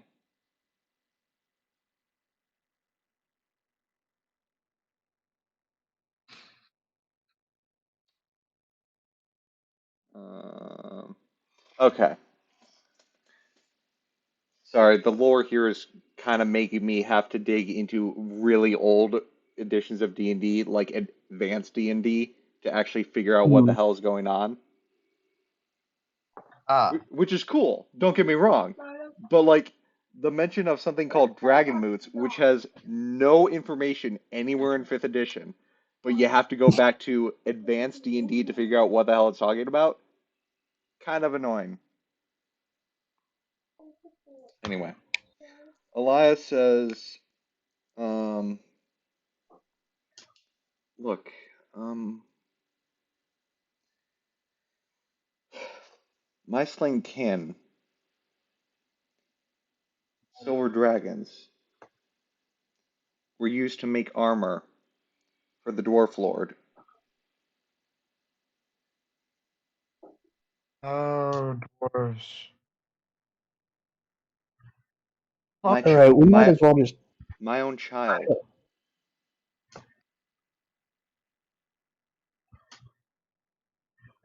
and the remains are still lost to me. Okay, everybody air their grievances with the humanoid races because clearly there's some fucked up shit going on, and we're gonna have to create an itemized list. To go bust so many fucking skulls. The Copper Dragon speaks up. My lair has been the target of thieves and fast-talking swindlers several times in the past. As I've mentioned, you humanoids are known for your betrayal. So I fear what might happen if the factions turn against us, as I've previously said. He just raises his hand and goes, "Okay, is my dad in there?" God damn it, I just wanted to do werewolf shit. Now I have to go and play fucking divorce attorney. Sorry, man. This is the captain just like massaging his temples, like just Sorry, so man. done with this whole Sorry, situation. man. This is the campaign. Like, Dragon. Still a question though. Is anyone gonna answer the question about like, is my dad responsible for like half this stuff? Like, dude, nobody cares about your dad right now, and quite frankly, if he is, I'm just gonna kill him on sight. Okay? Okay. dude.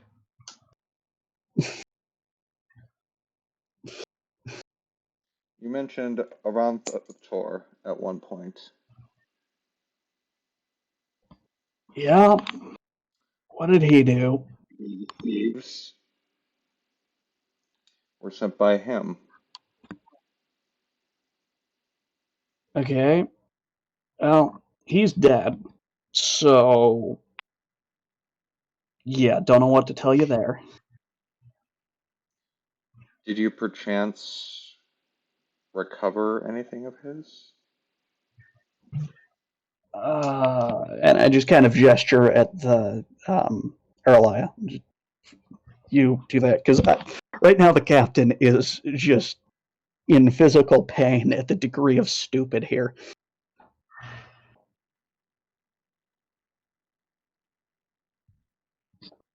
What did we take? I mean, I personally have a lot of there were quite a few spell scrolls that were found. I know that of probably not much interest. There was quite a few gems. Long story short, we found Aranthor's treasure hoard and we took it for ourselves.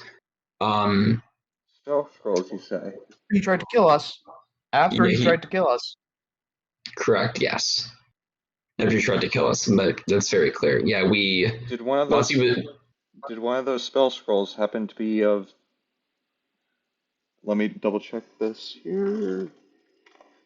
Sorry, looking for my monster manual. There it is. Copper Dragon. Let me just double check here whether I now want to do this or the other. Ah! My mouth talking before I'm ready. Curses. Foiled again. Yes, okay. Did one of those happen to be a spell scroll of Dominate Monster? Yes, indeed there was one. And I've actually, if you give me a few seconds, I can just pull it out and show you guys if you want visual proof.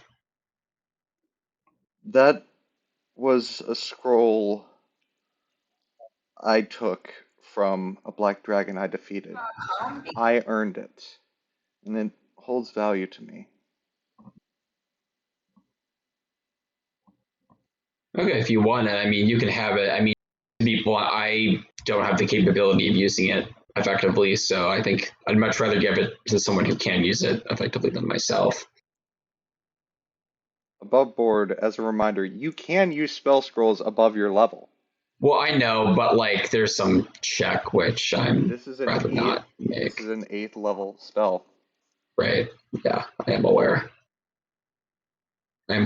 Well, I guess I rummage through my bag of holding and I eventually pull it out. I mean, here it is. If you want it, it's yours for the taking. And I like, extend like my hand with it out to the dragon. She reaches out her claws and nimbly picks up the scroll. Thank you. Okay, that is gone from your inventory. I have removed it.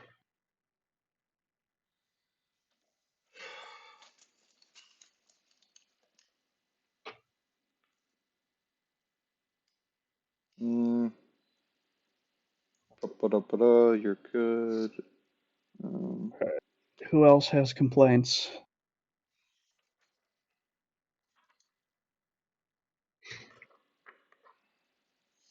I have no real complaints.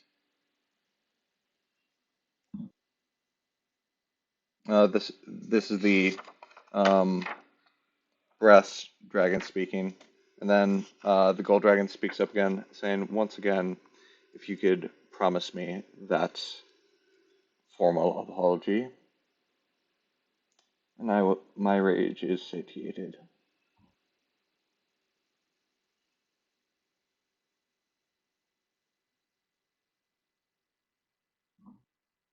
For this, do you?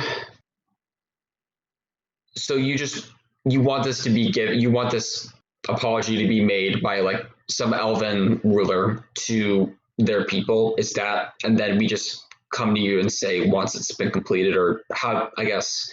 I want an apology for the Draco Rage Mythal from the King of the Correct. Elves.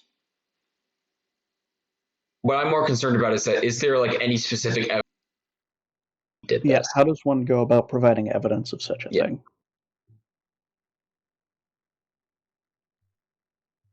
Make it public. Make it loud. The dragons will hear of it. Okay. Okay. All right, looks like I'm about to go commit a couple regicides. Who's with me? I'll bring him by. Collapstination.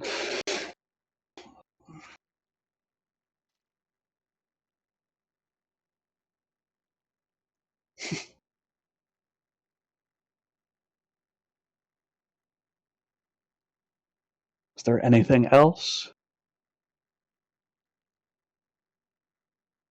Nothing that's not been spoken. Okay. If we All right. Is anyone pissed at werewolves for any reason? No. Well, at least that's one group who doesn't want me dead. Is anyone pissed at me? Probably.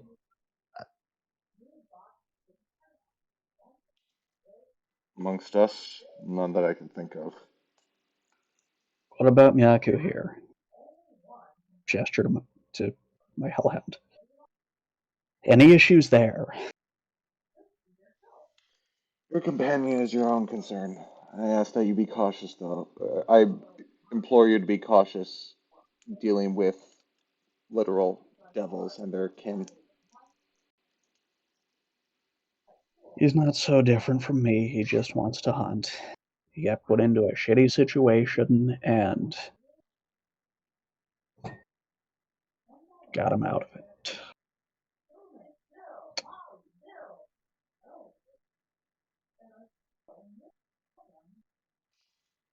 Okay, so we're all good. We have a deal. You have still not convinced us.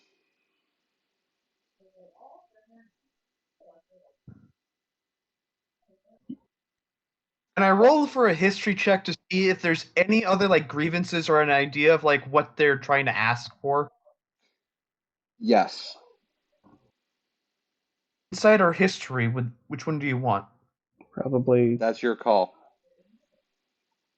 Okay, Mod. insight. Insight. Let's go. Can we all make this check, or is it just Johnny? You guys can all make this check. History or insight. Okay.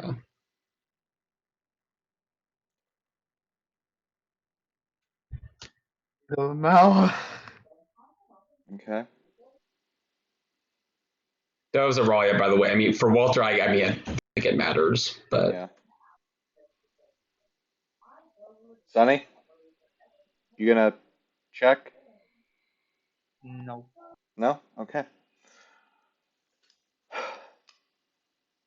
As so, I apologize in advance for this. But so with the 14 for insight, you can't really get anything. Um, with a 21 insight, you get the feeling that none of them are against working with you, but few are in. It's still up in the air. It's not a dedicated support. With a nat 20, unfortunately, you really only get the same thing, but only at this point know for certain that you could infer that the bronze dragon, at the very least, seems to be ready to give their full support. Mhm. okay.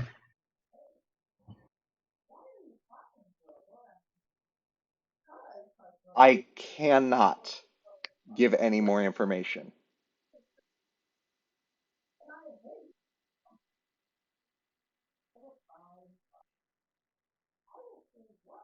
Looks like they're just He throwing just out claps his hands together and roadblocks goes. one after another. Let's just go. He just claps his hands together and goes, "Okay, what would it take for you to get us to trust each other so that we can work together?"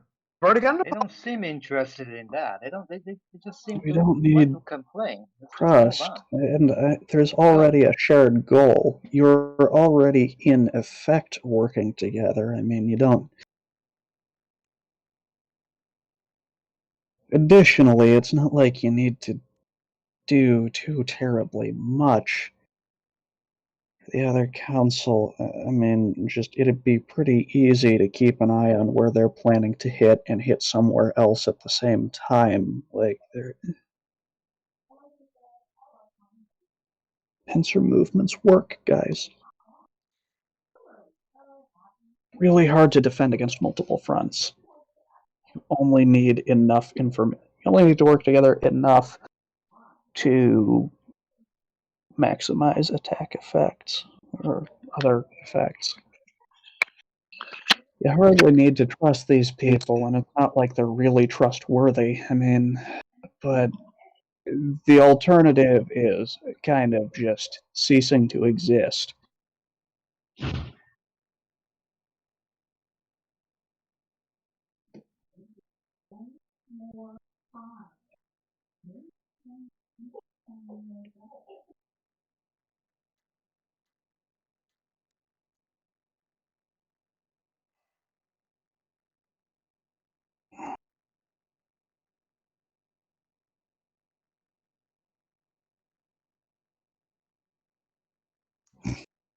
They don't really say anything in response. They just seem to be looking on.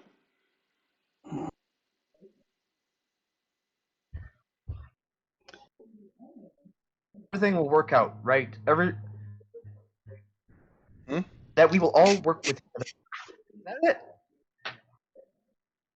it? You cut out there. I couldn't make out what you said. You want us to make sure that there's an assurance for everything, right? What you want?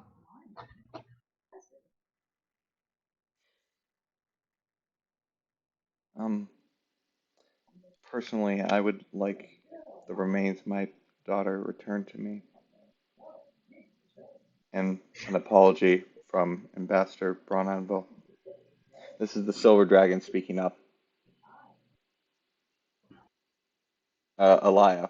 He goes, Mhm. "You want to apologize? You can bring his head too." That's not necessary, and likely the council would not approve of that.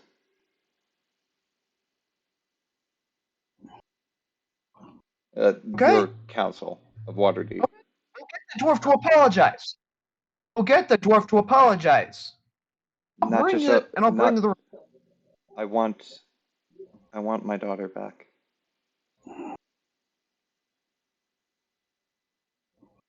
Not be able to bring her back, or I'll bring you what remains. That's all I ask.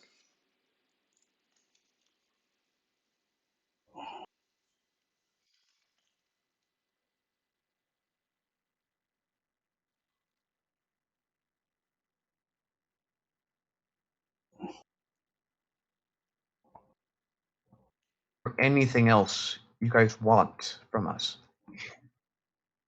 Know that some humanoids every so often come out as actual assholes. Some. Party? Not to. We're willing to help make things right.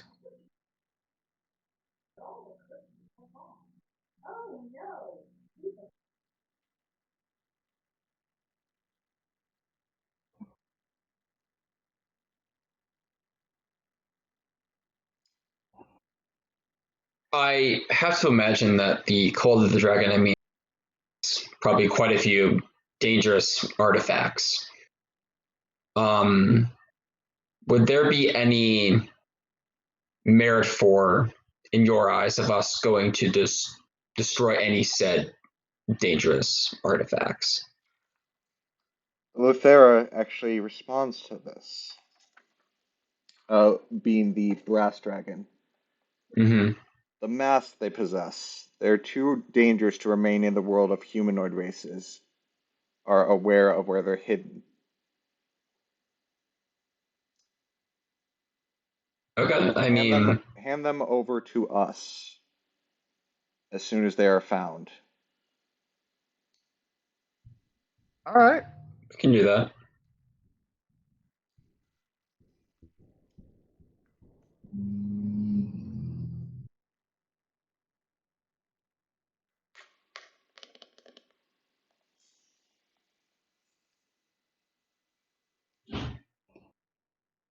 Right.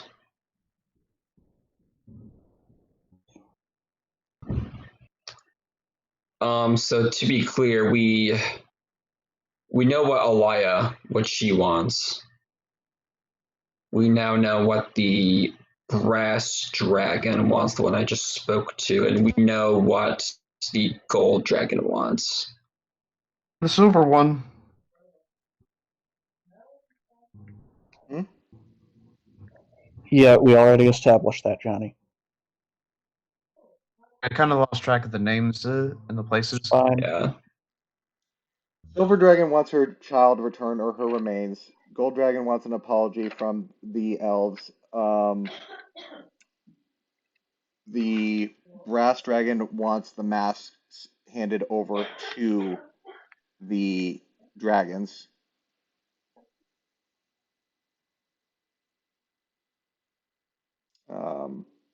And the Copper Dragon, you've already filled their desire by returning the scroll of Dominate Monster. Yeah. Mm-hmm.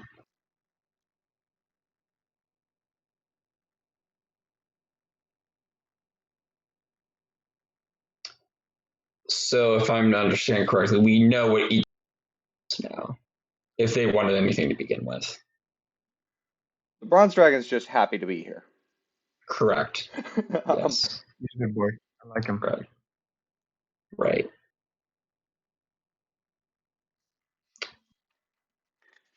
I look at Captain. The itemized list you mentioned actually now. Well, at least we have that going for us. Yeah. All right. So we know what each of you wish for us to do.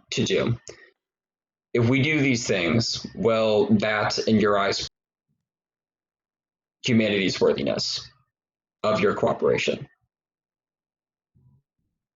We will give our support to the council. Okay. If that's, I think that's pretty clear cut. I kind of look back at the party. Do you guys have anything else to add? How exactly are we supposed to get the masks to you quickly enough because having to travel long distance does open up the possibility of getting killed and that shit getting stolen. In which case, the world ends. Otali Lakanos will remain in Waterdeep. When you find one, bring it to her. Okay. Solid. Neat.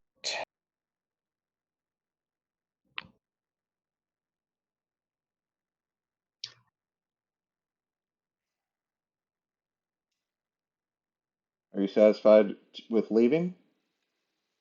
You could leave at any time. All right. I mean, I think there's no reason to stay if we know our missions, plural. He just raises his hand and goes, wait. I still want to know, what did my dad do?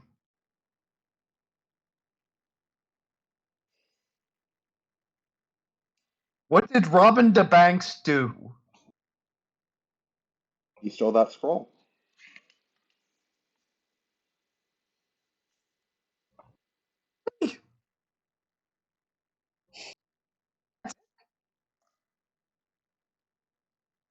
Life was so much easier when I was just staking undead. You're stuck here with us.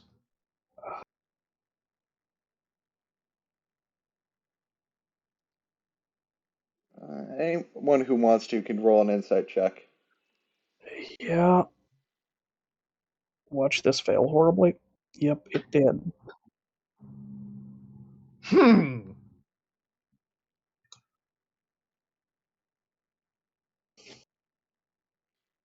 Walter do it Is as that well? still Auralia and not Walter? That's Auralia, yes, and not Walter. Okay. Do you want me to?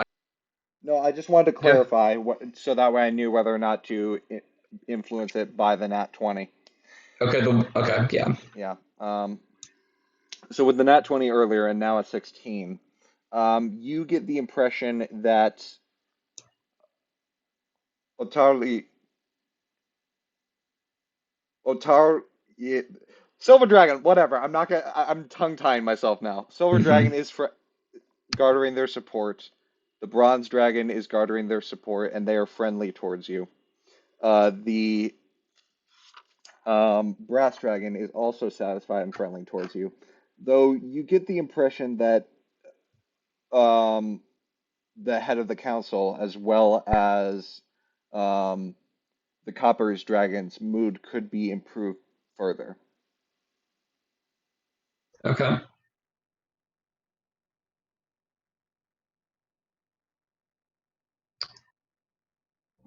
All right. I guess At this point, however,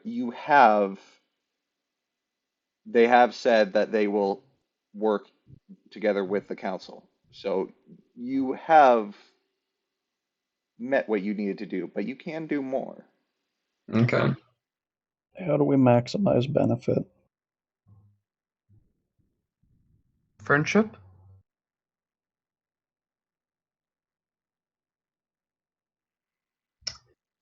So you mentioned that there was the leader of the Cold of the Dragon. What was his name again? Severin. You mentioned. Yes. If worse comes to worse, I mean, I think we might have to kill him if we do encounter him. However, would there be any merit to him being brought to your guys's, I guess, confines? As I mean, we did something similar with Viren the White. I figured if luck is on our side, we could potentially repeat that.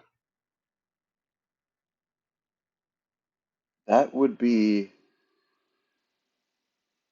quite a worthwhile promise. That would, and this is the Gold Dragon speaking up. That would be very satisfying indeed.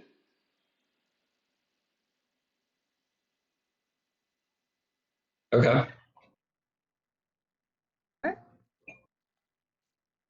In what state would you like him?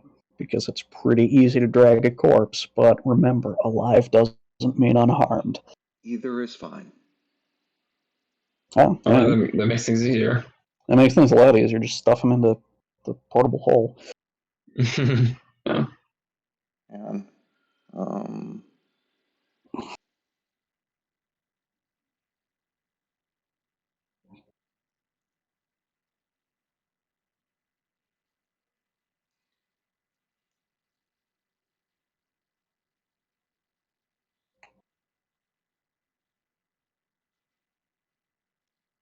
Alright, what else? Let's see. Bring the head of the cult. That is fine. Apology from the elves, apology, and return of remains from the dwarves.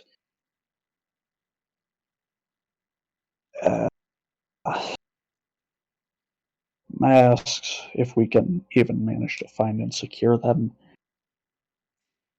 It feels like something is missing.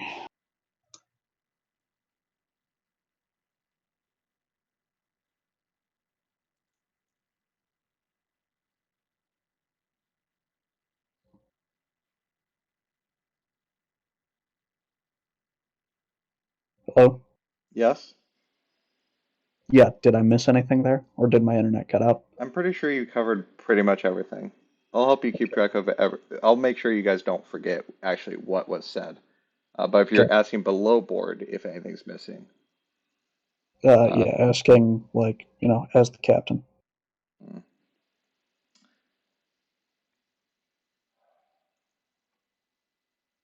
You trust your group does have sway with the council.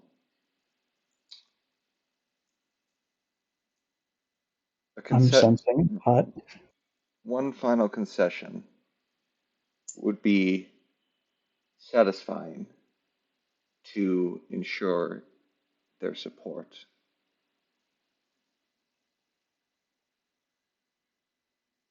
Which would be... He says nothing. Do you like a hug? I'm a Just shapeshifter, open not a mind reader. Come on, I need you to work with me here. I have nothing in particular I could think of. I'm open to your suggestions. Is there someone that you want us to take to just grab again, or like an artifact you want? Maybe the dragon horn. I don't know, I've got a super shady instructor for Infernal. You want him? He's gotta be up to some shit. You want it? Hell, you You want me to want like, teach y'all Winterwolf? Like, I'm a werewolf mercenary. I eat people. I kill people for money. Like, I can't do much here. wait, hold on, you people? What the Hold fuck do on, you wait, think a what? werewolf does? What, you think I go around banging everything, getting chained up like the damn cat? No. That's what I thought it was. I thought that's what it was. Blue I thought you actually were horny. Blue actually says it wasn't my fault. Yeah, sure it wasn't. Seriously though, I thought you were just being really horny. That's why I just tied you up loosely. No, dude. No. You, if you haven't experienced the moon's blessing, you wouldn't understand. Back to what Johnny was saying about, I guess, art, I guess, valuables and I guess treasure. Wait, hell, you want the cat? Keep an eye on him, make sure he doesn't do anything stupid. Hell, I've almost killed him like 3 or 4 times. Miyaku Blue almost killed him once too. Blue actually speaks up here because he would know from or have an inclination from his experience with the cult. Maybe they want money? That's what I was thinking as well. Was Want that I mean, What the I fuck are have to you? imagine the Colts quite well off. I mean, if they're pulling off all of these raids, I mean, I have to imagine they. I mean, just look at like what Rothator had. I mean, I imagine that it would This has be. got to be the first time that I've had to pay someone else to go and fuck shit up. They appear to be more competent than you in it. How many people do you know who just casually carry around enough explosives to level a small building? I can just do that biologically. Points to the rest of the dragons. Yeah, but I had Anyway, to as prove I myself was on this. saying, would I address the dragons? I guess is there? I mean, I have to imagine there'd be quite a bit of, I guess, valuables that the cult would have. I guess would giving that to you present any merit? As I mean, because yes, I think there's going to be at a certain point where we will literally, I mean, where we have more than we know what to do with, and if valuables would improve trusts and relations, then I'm all for that. Including us in the share of distribution when Tiamat's cult falls would be satisfactory. Great. Well, good. I mean, considering I only have use for one very specific magic item. Yeah, go for it. Considering I already have the thing, take whatever you want. I could care less. Yeah.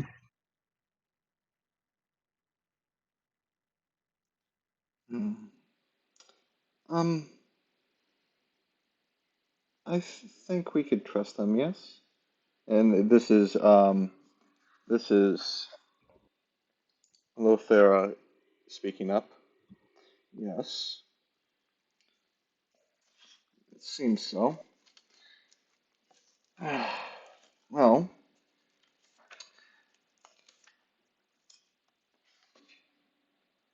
Namur, the bronze dragon, or sorry, Taz Mikela, the copper dragon, actually speaks up uh, towards Auralia.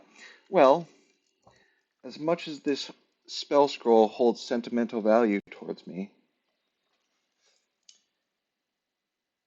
it might do you more good in your fight. Why don't you find a good use for it? And she hands it back to you. I guess thank you.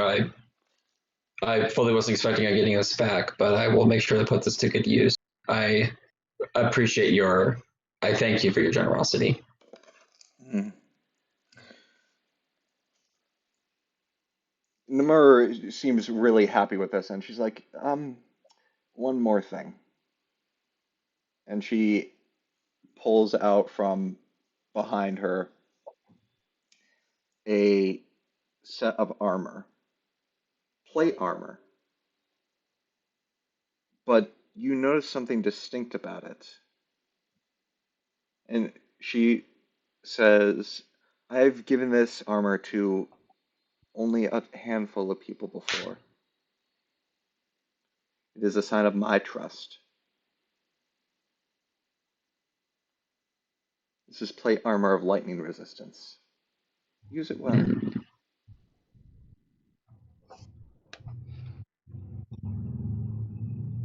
Hmm. So she I mean, hands you this would. guys, she hands you plate armor of lightning resistance. Okay. Okay. I kind of like look down at this. I don't.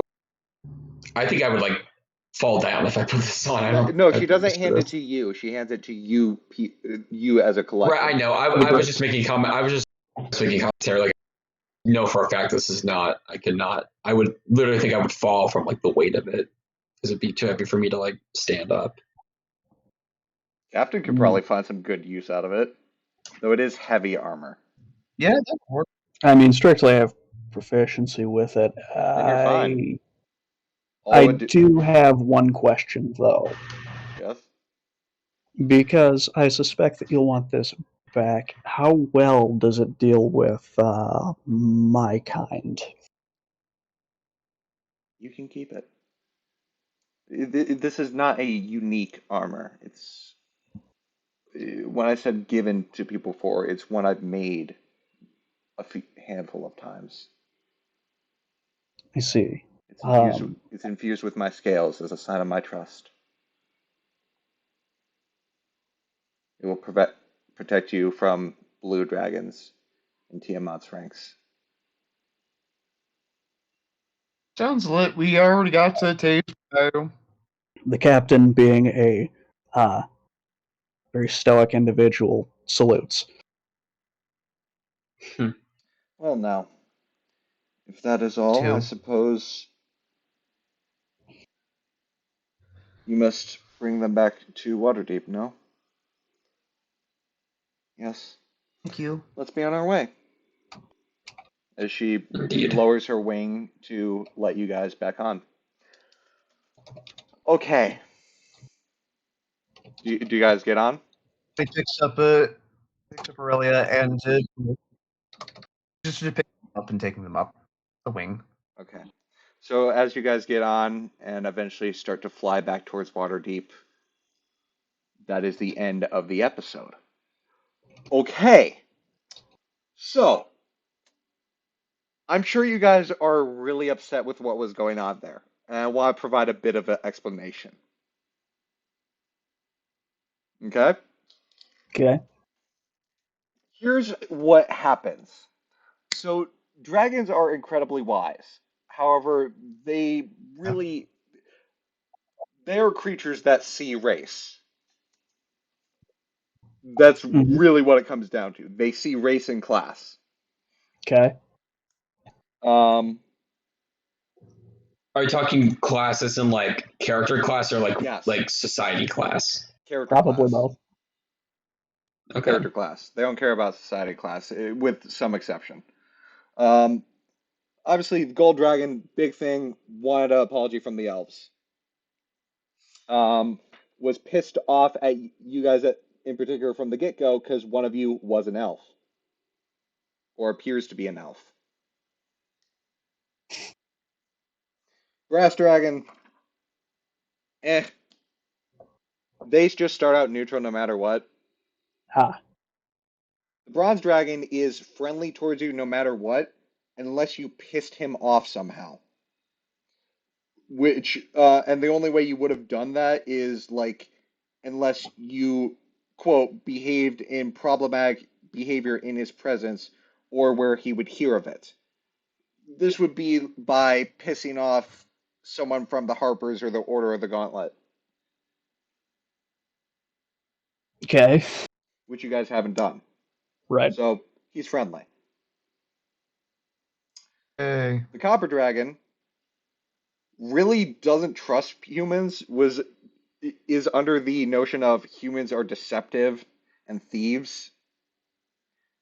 They're neutral unless any character is um unless any of the characters are known for shady dealings, in which case she's unfriendly.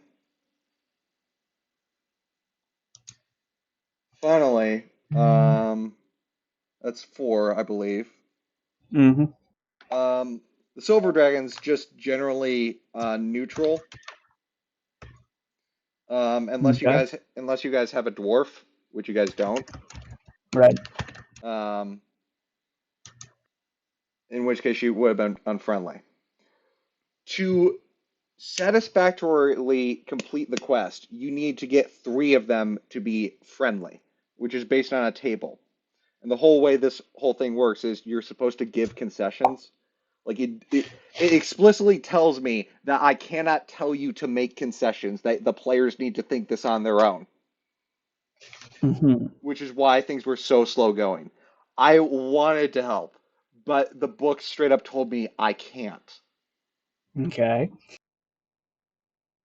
So the whole idea is like you giving concessions to specific dragons, specific promises, um, raises their relationship by two. Giving general concessions, like the treasure, raises one by one. Um, there was something one of you guys did, and I'm actually gonna give Aurelia inspiration for this. Okay. It's in the book. It says specifically, the dragons do not prompt the party with options, but the characters can potentially sway them with other offers. Reward player ingenuity for options such as the following: a promise to turn over Saravan as a prisoner if he is captured, or deliver his body if he is slain. You managed to pick out Interesting. one of the three that is specifically in the book. Hmm. Question. I currently have inspiration. Then it So how just does that work? then you don't get it. If you have inspiration, then you don't get it. You just keep the Okay. one you got. Okay. You'd only have one inspiration at the time. That's fair. So yeah, for a while there, you guys were sitting with like everyone neutral and one friendly. And it's like, this isn't complete. You guys are close, but not there yet. And that was roughly about 30 minutes ago. 15 minutes ago, you guys got to completed quest. Just now, you got to all 5 friendly. And it says, like, okay, if you manage to do that, give some extra rewards. Hmm. Which is what just happened. So at the end of all this, you guys level up. Ooh. Yeah, We are what now? you guys level up. No, So right. we're at 12, which means You guys feet will time. you guys will be at level 12 whenever we start the next session. I know we're ending rather early today, but I have no plans to continue into the next module. Okay. I get you. This is a satisfactory endpoint for the session today. You guys went to the Council of Dragons. You Mhm. guys convinced them. It was hard, but you Right. guys did it. Neat. The what this particularly this particular part of the story had 2 outcomes. If you guys just decide, you know what, screw it, they're being stubborn, that was an option, and you guys would not have had to walk back. Elia would have still flown you back, but just wouldn't have stayed in Waterdeep. Right. Since you convinced the council to garner their support, Elia will remain at Waterdeep, and she's still taking Cool. you back. Right. So, but the council's not going to be happy about some of the concessions you made. That's the whole thing. I mean, cool. Yeah. It is worth noting, though, there is a.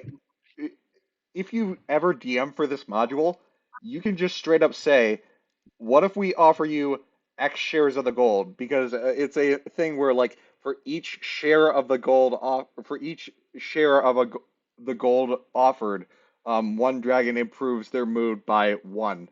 So, like, Huh. yeah, so like technically you could just pay them to be friendly, which is, Hmm.